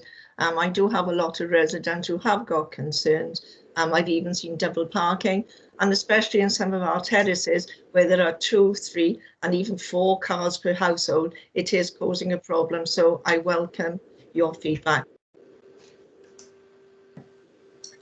Okay, questions 2 and 4 are both about Tŷ Gwyn Care Homes. I'm going to ask you both to ask it and then give you both supplementaries after, but it makes sense to sort of answer them together.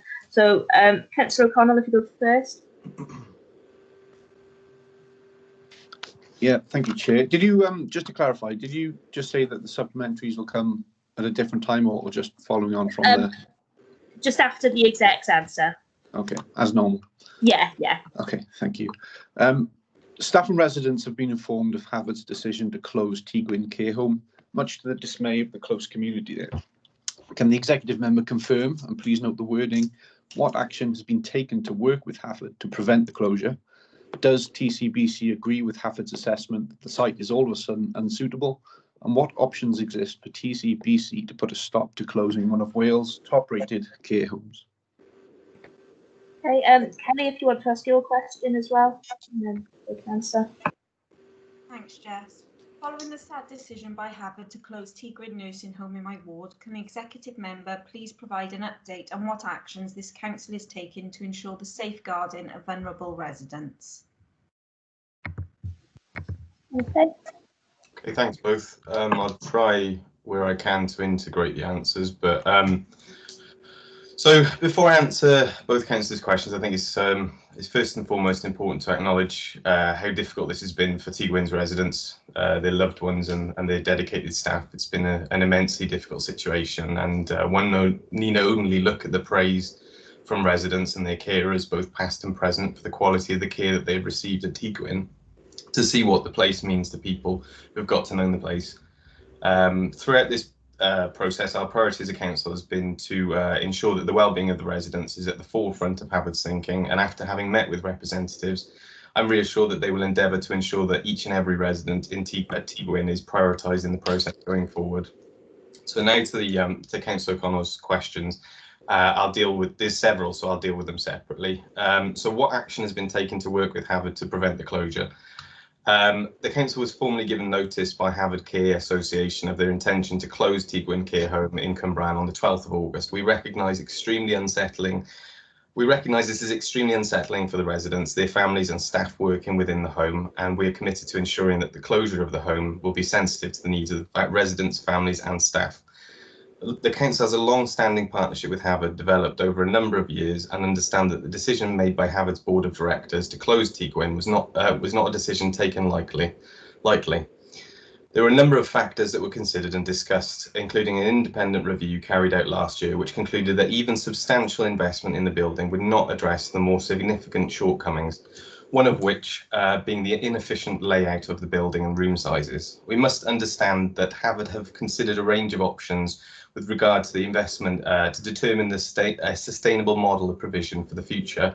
But due to the challenges of the site, they have made the difficult decision that Tŷ Gwyn is not viable for the long term. Officers of the council are not in a position to prevent the closure of Tŷ Gwyn, as this is a strategic business decision made by the Hafod Board of Directors. The financial pressures placed on the local authority's budget would also not support investment from the council to reconfigure and retain the facility. People in the community no longer choose residential care as the preferred option, preferring instead to remain in their own homes. The impact in Torfaen and across Gwent has meant that capacity now outstrips demand. As a result, the sector is increasingly fragile, and as you would expect, when capacity outstrips demand in the financial viability of the sector becomes cause for concern. There are currently 38 vacant beds in Torfaen, in addition to the vacancies in Cwmbran House that have been blocked to enable transfers from Tŷ Gwyn, and 545 across Gwent. This is not sustainable and will inevitably result in the closure of some homes. It's the council's view that this is best managed in a planned way rather than providers declaring themselves not financially viable with limited notice given.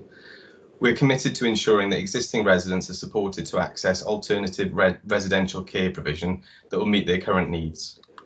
So the question, does TCBC agree with Hafod's assessment that the site all of a sudden is unsuitable? Initially, I'd take issue with the all of a sudden element to that, because the proposal is not one that's been taken lightly, and it's certainly not suddenly. The question of closure was first raised approximately 3 years ago when Hafod advised that they would be considering closure at some stage. The next conversation was around February of this year, when Hafod indicated that they had considered an independent survey and planned to take a paper to the board with a recommendation to close the home. On the 7th of July, Hafod advised that the paper would be going to the board later in the month, and then on the 31st of July, at an extraordinary ordinary board meeting, closure was agreed. I was advised on a call on the August the 4th that the formal notice would be given on the 17th of August, and this was subsequently brought forward 1 week as rumours had started in the home. You know, I think an obvious thing to say here is once chatters begun about closure, I think quite a lot precipitates immediately after. So back to the building's condition. Tŷ Gwyn is a facility that was originally developed in the 1960s, and whilst the care provision operating at the site has been of exceptional standard, as mentioned by Councillor O'Connell, the building would require a significant level of investment to sustain a workable model of care and support that is fit for the future and to meet the regulatory requirements. The amount of work required is therefore not viable. So the decision to proceed with the closure was made with the following discussions with Hafod and and senior managers within the local authority, following careful consideration of a number of factors, including the current demand for residential care services, the outcomes of the independent review of the provision alongside the investment required to ensure the future sustainability. Sorry, my front door went. We also know that the citizens' expectations of care, support and accommodation they use later in years is changing. Where we're able, we are supporting citizens to remain at home for longer, ensuring choice and control is at the heart of commissioning quality care services. The demand for residential services is therefore in decline, which is further evidenced through the level of vacancies I've already referenced, prevalent in Torfaen establishment and also across Gwent as a whole. When Tŷ Gwyn was designed in the 1960s, there were fewer support options in the community and the dependency levels of residents were far lower than they are today. Many years ago, it was not unheard of for residents to walk to town during the day and even to hold down jobs. This is in stark contrast with the complexity and level of need of the residents today, who would require regular use of equipment, hoists, wheelchairs, and are at more risk of falls. The size of the bedrooms and layout of the home is not conducive to this level of need. And on this point, I mean, it's an issue that needs to be faced up to and debated at some point, because the changing face of care is it's here and it's something that councillors need to be aware of, and it's something that we need to discuss. So I'd be very happy to organise a seminar looking at the changing landscape of adult social care if councillors would wish it. Right, so, and what options exist for TCBC to put a stop to closing one of Wales' top-rated care homes? So this question has largely been answered by my response to the above questions, but I'll answer it nonetheless. The decision to close Tŷ Gwyn has been made by Harvard Board of Directors based upon their strategic direction for the organisation. And Harvard are an independent organisation with their own governance procedures and governance arrangements. So therefore, it's very difficult for us to influence their decision. The continued efforts by the team at Tŷ Gwyn to support residents is indeed commendable. Particularly in difficult circumstances that have been brought through the recent pandemic. When I met with Harvard, the continued well-being of Tŷ Gwyn's residents and the futures of those dedicated staff were two of the key questions that I asked. And looking at Councillor Preston's question, it's predicated much along these lines, so I won't touch on that, and I'll leave it there for supplementary. Okay, thanks, Dave. Councillor O'Connell, do you have a supplementary question? Yeah, I do. Yeah. Thank you for that answer. It's quite comprehensive. My concern really is that we've just gone along with Harvard's decision, and there hasn't been adequate challenge on behalf of the executive and on behalf of the council to challenge Harvard's fundamental understanding that this care home is a flawed design or construction, and it relatively is all of a sudden, because it was fine last year. I refer you to an inspection report from 2019 by the care inspector at Wales that detailed the only improvement required, aside from minor maintenance, was a redecoration. It states, we conclude people live in a home which is generally clean with ongoing maintenance program in place. So with that in mind, can the executive member please detail how either the care inspectorate for Wales has got their inspection wrong, or has Harvard got his inspection wrong and is basing this decision on financial implications alone, as opposed to the care of the staff, the care of the residents, and can he do more to remove the threat of closure from this close-knitted, loving community? Okay, right. So I've not had sight of that report, so I'm not going to be able to answer that definitively. And I would say that I've not had previous communication, and I don't think my officers have from you either, on this matter, which would have been much more helpful in answering quite a detailed question. So I would urge you in future to, if you're going to ask quite a detailed supplementary question, to at least give us a heads up so I can answer it in a meaningful way rather than deferring to a future answer that I'll circulate. So what I'll have to do is I'll have to to check it by officers and circulate it in a response in that way. So that's my answer. Okay, Councillor Preston, do you have a supplementary? Yes. I just asked it. Yes, thanks. Dave, thanks for the answer. I've written to Harvard and spoken to Harvard myself, and I've had very similar updates. I would just be grateful if you could include myself and Rose as ward councillors in any future updates around progress of transfers, and involve us in any future appropriate discussions about ensuring the well-being of residents and the future of this site if possible. Yeah, certainly. I mean, on that point, I will say that as of yesterday, so there's 33 residents at Tŷ Gwyn, and all but 12 have found accommodation already, 11 of which are from Newport. So I would say that my objective is to be reassuring and supportive, because I think that we have to acknowledge that this is happening now, and I referenced it already, that once talk of closure is initiated, quite a lot is precipitated, and that's what's happened here. So I don't think it's in the interest and the well-being of the residents there to continue a fight that many of them are trying to move on from. And we can see that from the transfers that are already happening, and we expect a good proportion to be done as soon as possible. And that is obviously desirable in the current climate. A quick and swift transfer is preferable. And I would say, in relation to the transfer process, to reassure members and any other concerned relatives, loved ones, or people concerned, that we have a closure group that meets on a weekly basis to basically review how everything's going. So every transfer that's agreed, every transfer that's requested, we check, as a group, our officers meet with Harvard to make sure it goes through smoothly, it goes through with care, and we try, where possible, to keep friendship groups together and trying to maintain that community there. So we're doing absolutely our best from the council perspective, but referring back to Councillor O'Connell's question, there's very, very limited things we can. If this was a council decision to close a care home, we'd be having a different conversation, but it's not. And I think that just means it's incumbent on us as elected representatives to be reassuring with what we've got to work with right now. So it's not the answer some may want, but I take my responsibility to reassure very seriously. Thank you. Thanks. Okay, and yeah, noting on the chat as well, I think everybody would be in favour of having a seminar for more detail on, like you said. Okay, question 3, Councillor Janet Jones.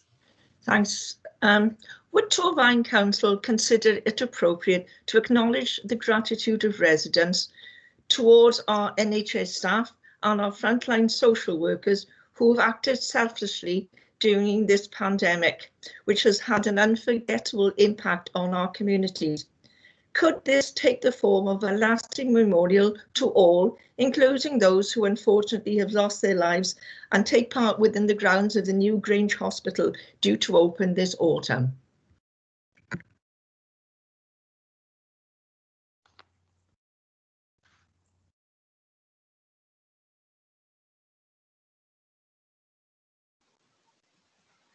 Okay, we got an answer.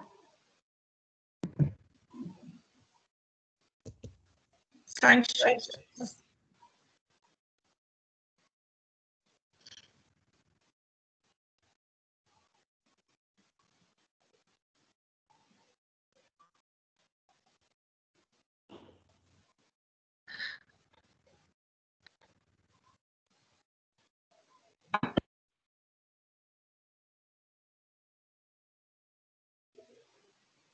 Anthony, are you there? Hello. Yeah, we can get you. Hear me? Sorry, I've just been booted out and I had to log back off and back on again. Apologies. I assume I'm being asked to answer question 3 from Councillor Jones. Yeah, Brilliant. that's right. Okay, apologies. Good timing. I'm being booted out. I'm happy to raise the idea of a memorial with Health Board colleagues. It's right to say that say thank you not only to NHS and social care staff, but to all those who've gone above and beyond the call of duty in public services and in other key roles, from shops to factories or transport and beyond. There's some great examples of our staff volunteering for new roles or adapting how they wish to work, to address the challenges faced by COVID. So I'd be happy to raise that suggestion. Thank you, Chair. Thank you, Leader. Much appreciated. Okay, do you have a supplementary, Janet? Pardon? Do you have a supplementary question? No, I really feel quite passionate that our residents and we as a council should honour these people because, to be honest, they have worked selflessly and their dedication is beyond measure. Thank you. Okay, question 5, Councillor Kemp. Thank you, Madam Presiding Member. Would Councillor Daniels, Executive Member for Adult Services and Housing, inform me as to what accommodation support has been offered to our most vulnerable of rough sleeping and homeless residents during the COVID-19 pandemic?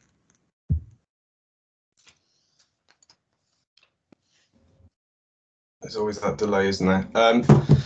Thank you for the question, Councillor Kemp. I recognise that this is not an issue that you're interested overnight. You've got a long-standing concern for this issue, which I highly respect. The council has provided accommodation in instances where individuals have been without an address and have made use of existing provision and services to provide support to individuals. Staff have provided regular contacts safely and in line with guidance in doing so. This has involved staff across a range of agencies, and this has resulted in those individuals requesting help to be accommodated. Unfortunately, as some of you may know, there are individuals who have declined the support that we've offered, choosing to either source their own accommodation or to remain sleeping rough, unfortunately. In these instances, staff have continued to attempt to engage with the individuals, at the very least ensuring that welfare checks are completed where this is safe to do so. And until, hopefully, in some cases, some have actually changed their mind and accepted the help that we've offered to them, which is as a result of continued engagement with them. Welsh Government have provided additional resources to all local authorities across Wales, and we've been able to use this funding to ensure accommodation is provided and that individuals are kept safe and supported. Further funding has been provided to consider how local authorities provide further assistance and remodel services. And I'm pleased to say, very pleased to say, that officers are currently working on how we transform services to maintain and build on this work and provide additional services to meet the needs of residents.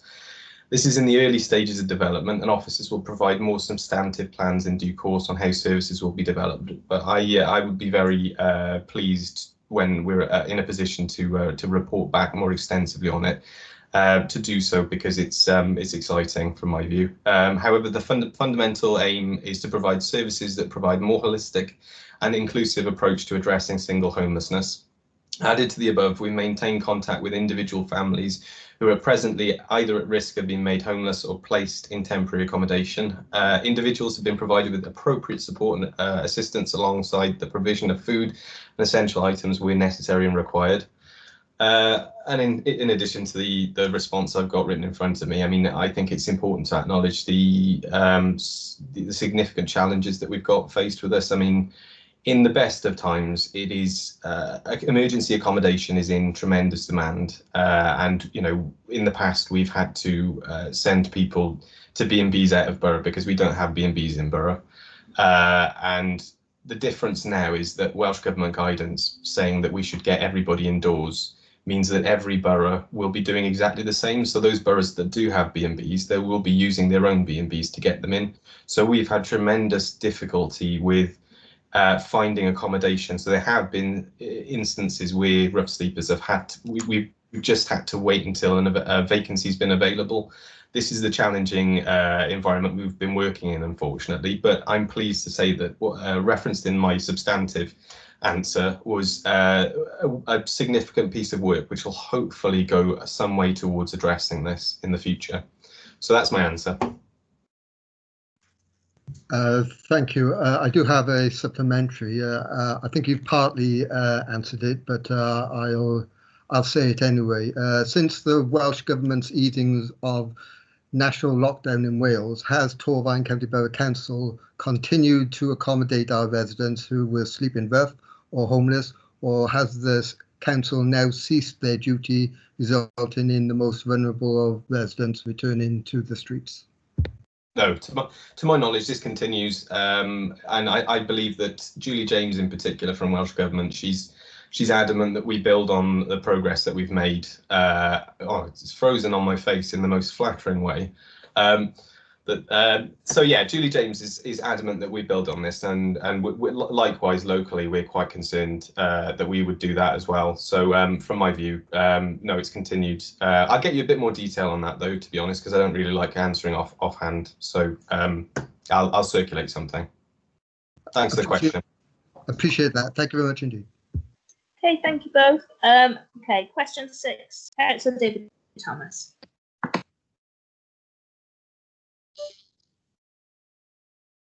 Here we go. Okie dokie. Thank you, Madam Presiding Member. What decision was made for transporting pupils from the Llantarnam area to Cwmbran High when the council forced Llantarnam School to close? Thank you for that, Councillor Thomas. Something seems to have gone wrong with my screen. I hope you can see and hear me. This was obviously, well, not obviously, naturally one of the issues that was brought up during the statutory consultation, the result of which was reported to Cabinet on the 15th of July 2014. At the time of the school closure, a commercial bus route was registered by Stagecoach, which provided a facility for both those pupils who were eligible under the distance criteria, whilst also providing provision for fare-paying passengers.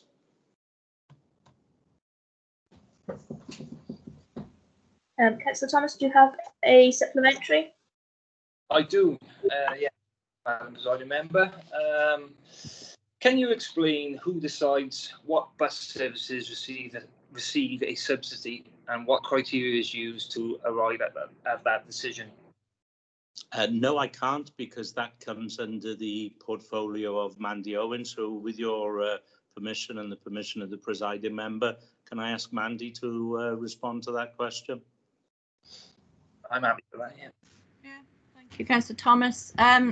At the time of school closure, a commercial bus route was registered by Stagecoach in South Wales, which provided a facility for both those who were eligible under the distance criteria, while also providing a provision for fare paying passengers. We've been working with them. The Stagecoach recently deregistered this service as a result of low passenger numbers, and given that it's, oh sorry, I'm reading the wrong one. Sorry. Right, okay. Forgive me. Right, sorry. Officers have liaised with Stagecoach to ask if they will consider reinstating the service by making use of the 10 million ramp-up funding that Welsh Government has made available to enhance scheduled bus service levels. I think as it's a commercial service, Stagecoach would have put the service on themselves. This was being considered, and Stagecoach has now confirmed that the service 801 will be reinstated with effect from September the 28th.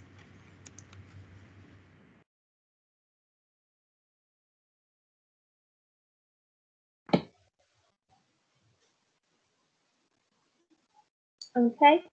Okay, then Councillor Dave Thomas again for questions.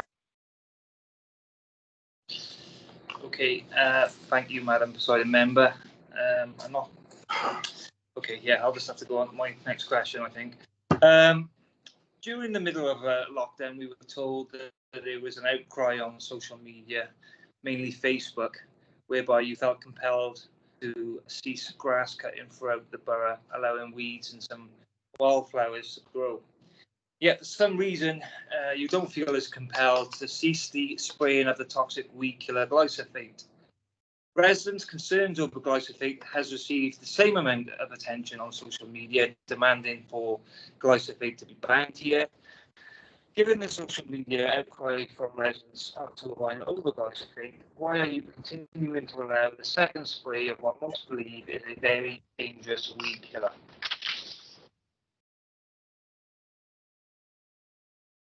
Right, thank you again, Councillor Thomas. With regards to the previous question, I will forward you some details on who decides the subsidised routes as well. Okay, I missed that out on my last comment. Sorry. So, as a reminder and to provide clarification, during the early stages of the COVID-19 lockdown, apart from highway safety zones and limited other areas, grass cutting was delayed outside our control. When restrictions were relaxed in response to public pressure, messages, conversation, telephone calls, emails from residents and members, I asked for the grass cutting schedule to be revised, but at no point has it ceased. The changes are supported by legislation that this council is obliged to follow and are in line with similar approaches being adopted by other local authorities for the same reason. In regard to the glyphosate, I don't personally agree that on social media glyphosate has had the same response as the support for allowing the grass to grow, but I propose we agree to disagree on this, looking at the numbers.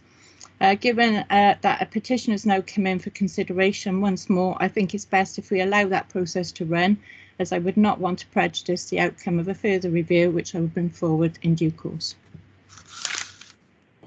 Okay, Councillor Thomas, do you have a supplementary on that one? Yes, I do. Thank you, Madam Presiding Member. Other councils are using satisfactory alternatives such as foam stream, yet Torvine are not. Can you explain why? Yeah, I can explain. We have been constantly reviewing methods, different regimes, that we've spoken to other local authorities what they use, and we're doing our own investigations as well. But again, I don't particularly want to go into detail of costings and what's used and why we don't use them with the petition going forward, but it will all come out at that time.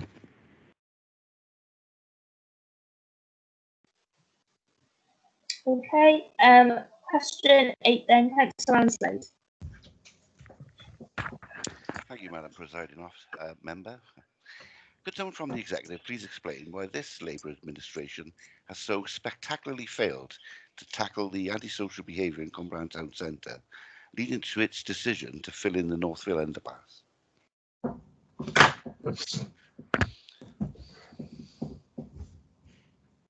Okay, Madam Presiding Officer. Right. Thanks for the question, Councillor Slade. Tackling antisocial behaviour requires a multi-agency approach which includes Gwent Police and other partner agencies and is not therefore the sole responsibility of the Council. As a local authority, we have a statutory duty to reduce crime and antisocial behaviour under the Crime and Disorder Act of 1998. However, we are not required to work alone, but in partnership with the public, private and third sectors to achieve a reduction in unwanted and unwarranted behaviour. We do this successfully as the partnership has a 97% success rate in diverting young people, the main cause of the problems in the area, away from antisocial behaviour. This means that for every 100 young people who commit antisocial behaviour in the town centre, only 3 continue to do so after the Community Safety Partnership has become involved.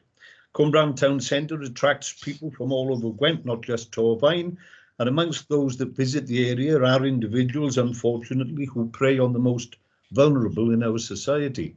Although these individuals are low in numbers, they have had a disproportionate impact on the community in and around Cwmbran Town Centre. The Northfield Underpass has been an ideal area to deal drugs, being near to takeaways frequented by young people and out of sight of cameras. The underpass was also at the head of various routes out of town should police arrive on the scene. Therefore, the closure of the underpass was seen perhaps as necessary in pursuit of protecting both young people and residents from the unwanted incidents of drug dealing and its attendant features. Subways are problematic everywhere, not just in Torfaen. In other local authorities where underpasses are sited, similar problems will prevail. Ensuring the safety of those that use them is a priority for all local authorities and their partners. Over the years, we've tried various methods of making underpasses less convenient for those intent on antisocial behaviour and more inviting for the vast majority of right-minded residents. We've tried a variety of initiatives, including variable lighting and decorating with murals, all with limited success.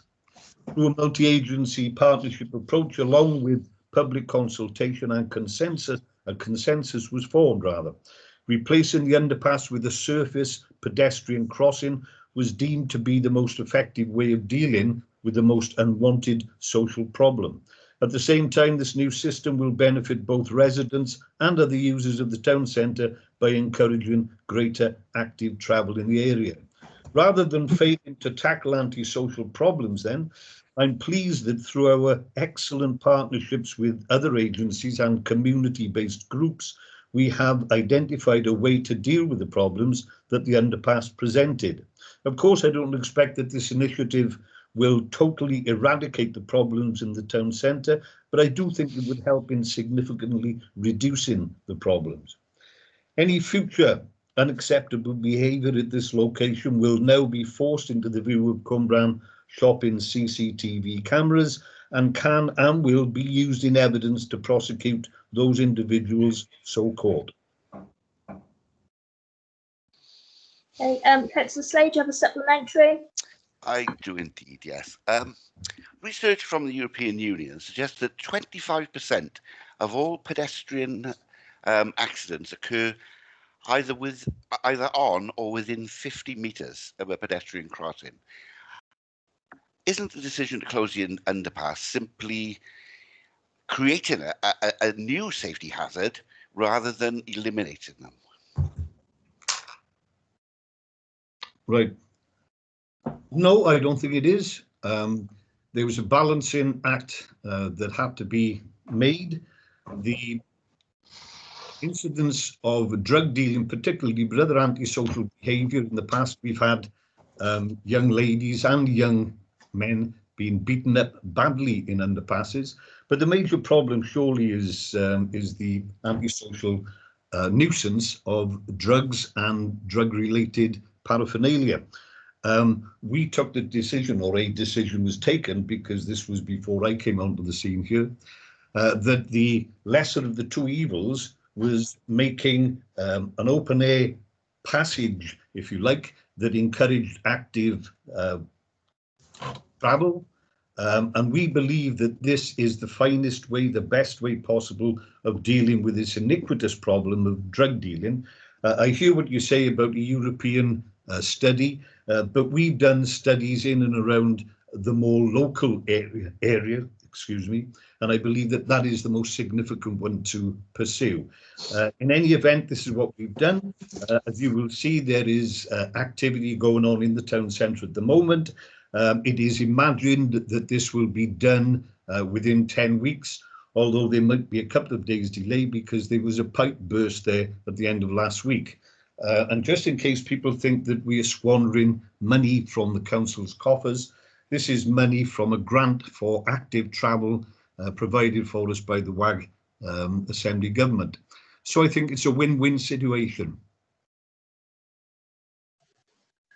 Okay, I've got Councillor Stuart Ashley next. I'm going in and out, so if you lose me, please tell me about that. Mr. Mandy, could you please outline, in the light of the popularity of the activities of cycling and walking, especially during the current pandemic, the extent and coverage of Torvine's network of cycleways, active travel routes, canal paths and safe routes to schools, please? Did you get that? Yes, I got that. Thank you, Stuart. The increase in walking and cycling during the pandemic has been welcomed, and hopefully this will be a long-lasting behaviour change by our residents and communities. In terms of the data we hold, we have an existing route map which shows our active travel routes. All of these can be found on our website, and I will ensure the link is emailed to members after this meeting. We also have an integrated network map, which is an aspirational map for active travel and our proposed 15-year plan. Our safe routes to school are not currently mapped. That would be an aspiration for us to do in the future.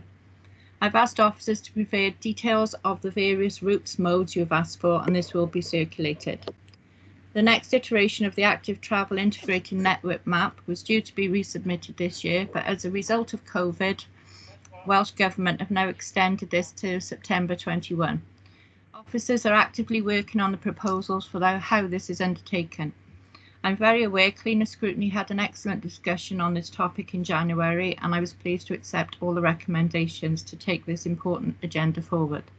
I've no doubt all members will have a very active interest in this plan. It is being developed and will recommend that it go to scrutiny once more. On a final note, I know we can always do more. We have been really successful due to the hard work of officers to get funding for these schemes. However, implementation of plans is dependent primarily on external funding, and with annual competition-based schemes from Welsh Government, it is very difficult for us to develop a long-term costed and funded programme. Okay, Stuart, do you have a supplementary? Well, Mandy's sort of half answered it, but I was about to say, have you future plans to increase our routage and linkage, and obviously you're going for resources and grants. That's why I said she's half answered it, and would like to know what it is, and obviously the linkage, because it's important that we get that linkage. And also, I'm well aware, I'm aware that we've got something under the COVID, and you know, it filling in. Can you give us some detail on that, please, Mandy, if you would, please? Yeah, I will. As members will be aware, in May, Welsh Government asked for expressions of interest for capital funding to support measures in response to the COVID pandemic to ensure safe walking and cycling infrastructure. We were very successful in this, and again, thanks to officers' hard work, and many schemes are in development. There is a long list of potential projects, all at different stages, with schools having been prioritised and are in progress, and some are almost nearly completed. I will ensure that an email comes out from officers with an update, as I'm aware of how important these changes are to ensure that our residents can walk around safely at this uncertain time. Okay, thank you. Okay then, so we're on to agenda item 19. Date and time of next meeting will be Tuesday, the 20th of October 2020 at 10 AM. Agenda item 20 is the Cabinet decisions from the 7th of July 2020. These are on page 341 of the agenda, and are for Council to note there were no challenges to any of the decisions. Does anybody want to ask any questions or make a comment on them? Okay, if not, does anybody wish to vote against noting or abstain from? Okay, those are noted. Okay, so we're now going back to agenda item 10, which is capital investment at Green Meadow Community Farm. But first, I'm going to bring Justine in and ask her to just go back over the advice. Thank you very much.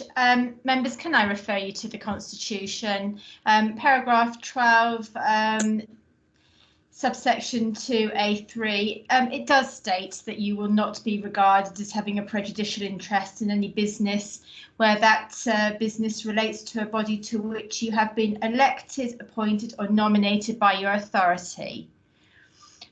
So therefore, in relation to this, and mindful of the Constitution, if you do feel that you have a personal and prejudicial interest, please state and then leave the meeting. As always, though, members, it is your responsibility to make such declarations. Your code of conduct is your responsibility. Thank you very much. Chair. Yeah. I'm on the shadow board. It's only advisory. So I don't see that I actually have any. I have a personal, but I don't see I have any say in it other than that. I would say that we just there is advisory. We do ask their opinion. We don't actually have any. I don't know what's Justine's advice on it. Should we leave or not? I don't know.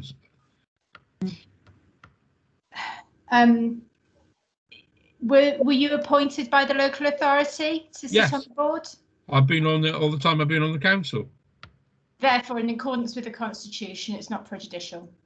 Thank you. I'll sign it as that, please, if I may. So I think Faye's in the same situation.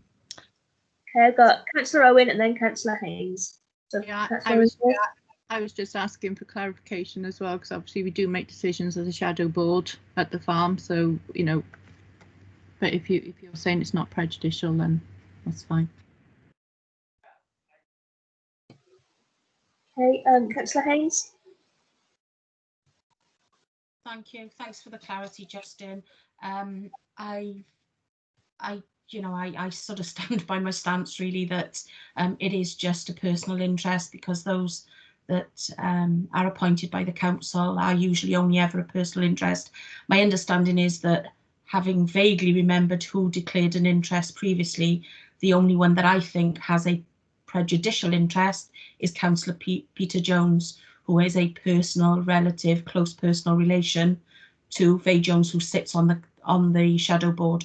Mindful that we have a very good ethics and standards record now, I wouldn't want that to get anybody in trouble. So just I'll leave it at that. Thank you.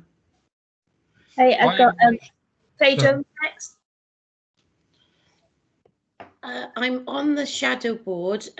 Community Council has voted me there, as well as Stuart Ashley, and as yet I haven't been to one meeting.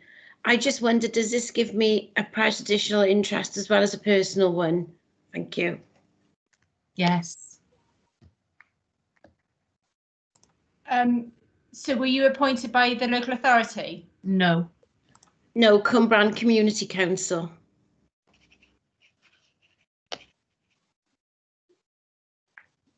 So I would say yes, because it's not this authority, and the Constitution states by your authority. So you think I have both? Yes. Yeah. Okay, thank you.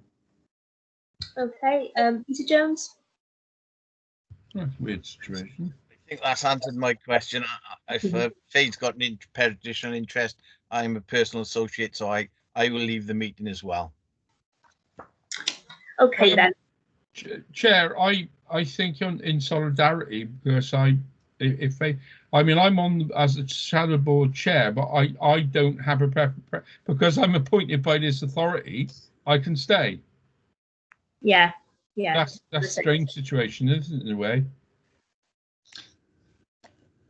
No, Councillor Ashley, you're appointed by Torvine. but as I have said before, you are responsible for your own code of conduct. So members have to make these decisions. Well, I think on that basis, I shall come off because that's a bit unfair on Faye, and I know roughly members will take reasonable action on this. I'm going to leave it. I think I will come off because I think it's a bit unfair on Faye and Peter in that respect. It's a message for you, Councillor Ashley. No, I will cut. I will leave the meeting. Okay, I've got Councillor Ken. Thank you. It's just for clarification, with so many people leaving the meeting now for whatever reason, are we now quorate? That's all.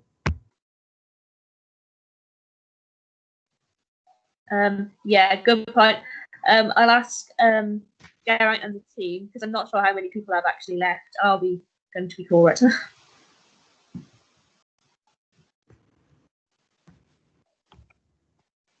Yes, we'll be quorate. Good. Okay. Councillor Haynes. Yeah, I'm sorry to come back in, and thank you for allowing me to do so, Chair.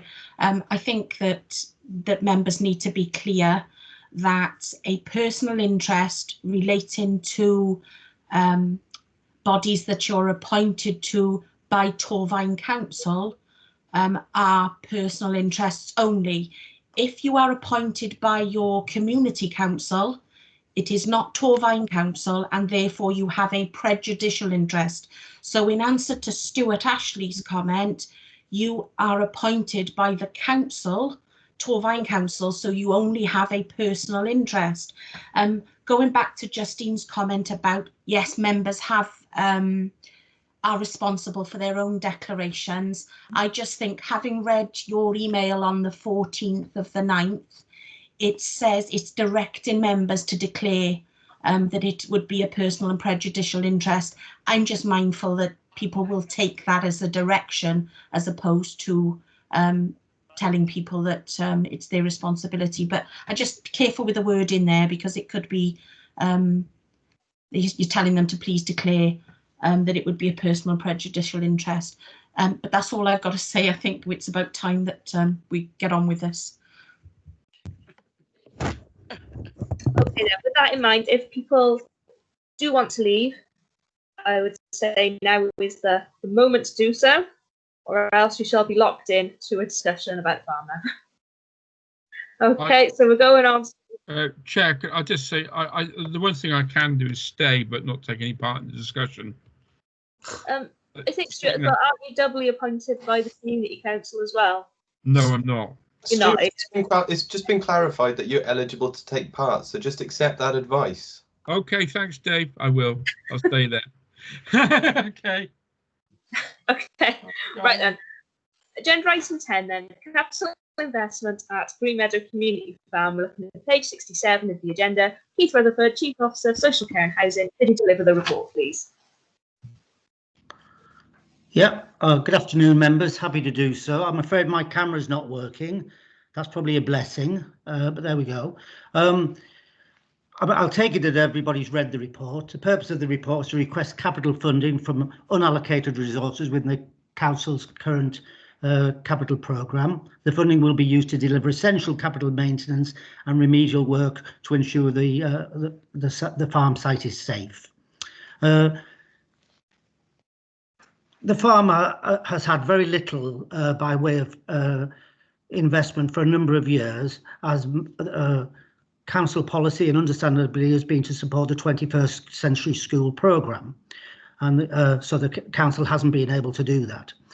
There are many possible areas of investment at this site, and they can be considered in three categories: work to maintain the fabric of the site, the basis of this report; work to ensure current services and income levels remain possible, the basis of this report; and thirdly, developmental works to generate additional income. These will be subject of a future report. Following a condition survey, Property Services has identified a number of tasks in high and medium amber, and these sit outside of the annual budget. Members will note that the overall cost there is £240,000 to address the landslip accessibility improvements, the manure storage and a concern about effluent coming off the site, and then a roof renewal. Also works to the main building and retaining wall.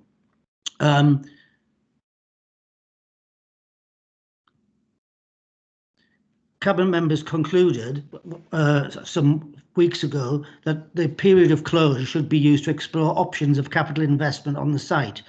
The chief officer was tasked with developing these options.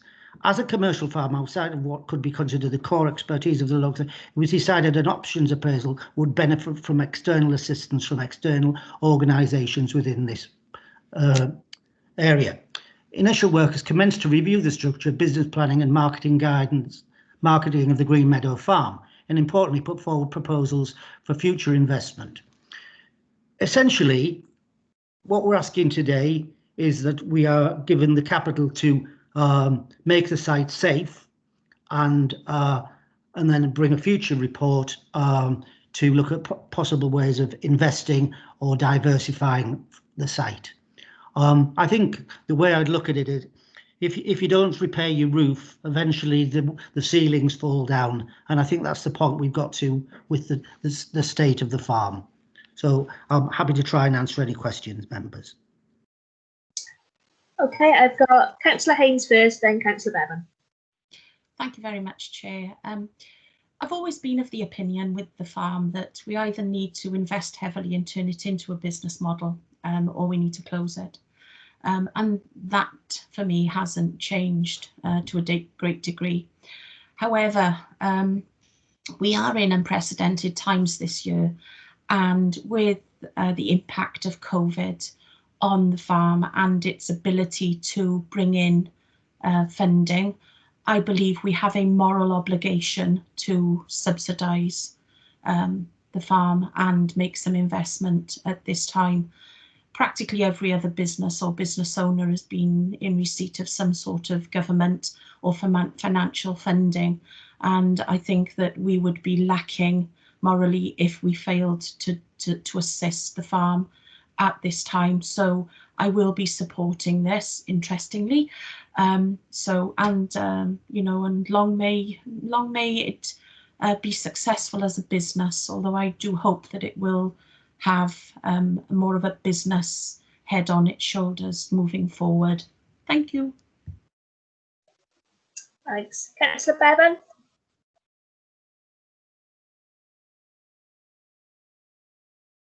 I'm going to be a bit long-winded on this, I'm afraid. I'll warn members up front because I've got a number of comments and a number of questions. Somebody who's been up until about a year ago, been fairly actively and extensively involved in this as part of the Oversight and Scrutiny Committee meeting, and a member who was asked to join the special subcommittee that was set up to look at this. I've got a lot of empathy with Keith as the chief officer for having to bring this report before us today in full council, because when the decision was taken to move the farm into his portfolio, a number of us felt that that was the wrong decision to take. We would end up with a choice of having to put money into the farm or put money into employing social care workers. In light of the COVID pandemic, we have seen considerable increased cost pressures put upon the council as a whole, and also especially in Keith's portfolio for the additional costs involved in social care. There's been a lot of extra pressures there. The concern I've got is we are being asked to approve capital funding now, obviously because he hasn't got the funds available in his budget to be able to put some of this extra money into it.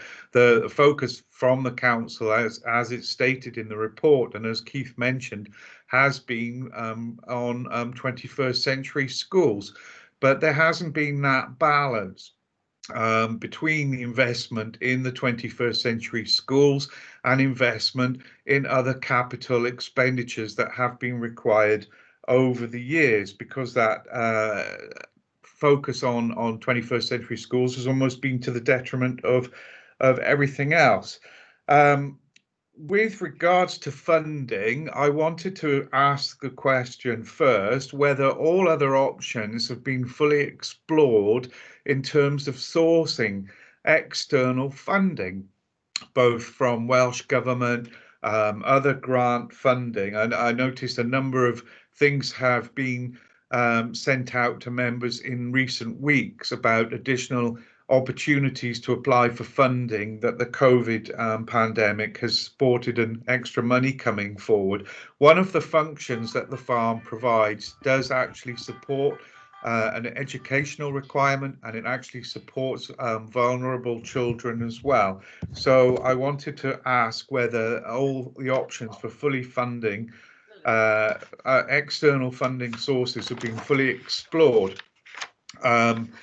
I've also got concerns that there's been a recognition in the report, and this has been brought up in the committee, that we as a council need to determine what the future role of this farm is going to be within the borough. Clearly, if you look at this on a purely financial standpoint, the longer term viability and sustainability of the farm is not guaranteed. The report mentions how, in order to grow income streams, income levels and streams, the group acknowledges that further investment is required now, which I accept that there is investment requirements there, and it has been for a number of years. Strangely, in the works that are outlined on page 68 and the top of page 69, it does not include capital investment works that were outlined by people at the farm when members of the Oversight and Scrutiny Committee last visited the farm. And on that particular visit, for members who weren't in attendance, they identified a number of areas that warranted significant capital investment at the time, one of which was the animal quarantine shelter, which is basically a storage facility that animals have to go into to undertake a period of quarantine when they're first moved onto the farm, and also the children's play park facilities were in a quite dilapidated condition at the top end of the site. And those works were identified back then, in addition to some other work in terms of safeguarding and repairs to a dinosaur exhibit that was brought in. And strangely, those three pieces of work that would require capital expenditure are not identified in this particular report as being items that have been given a high or a medium priority. And yet I would have thought that the safeguarding of the play equipment would have been designated as a high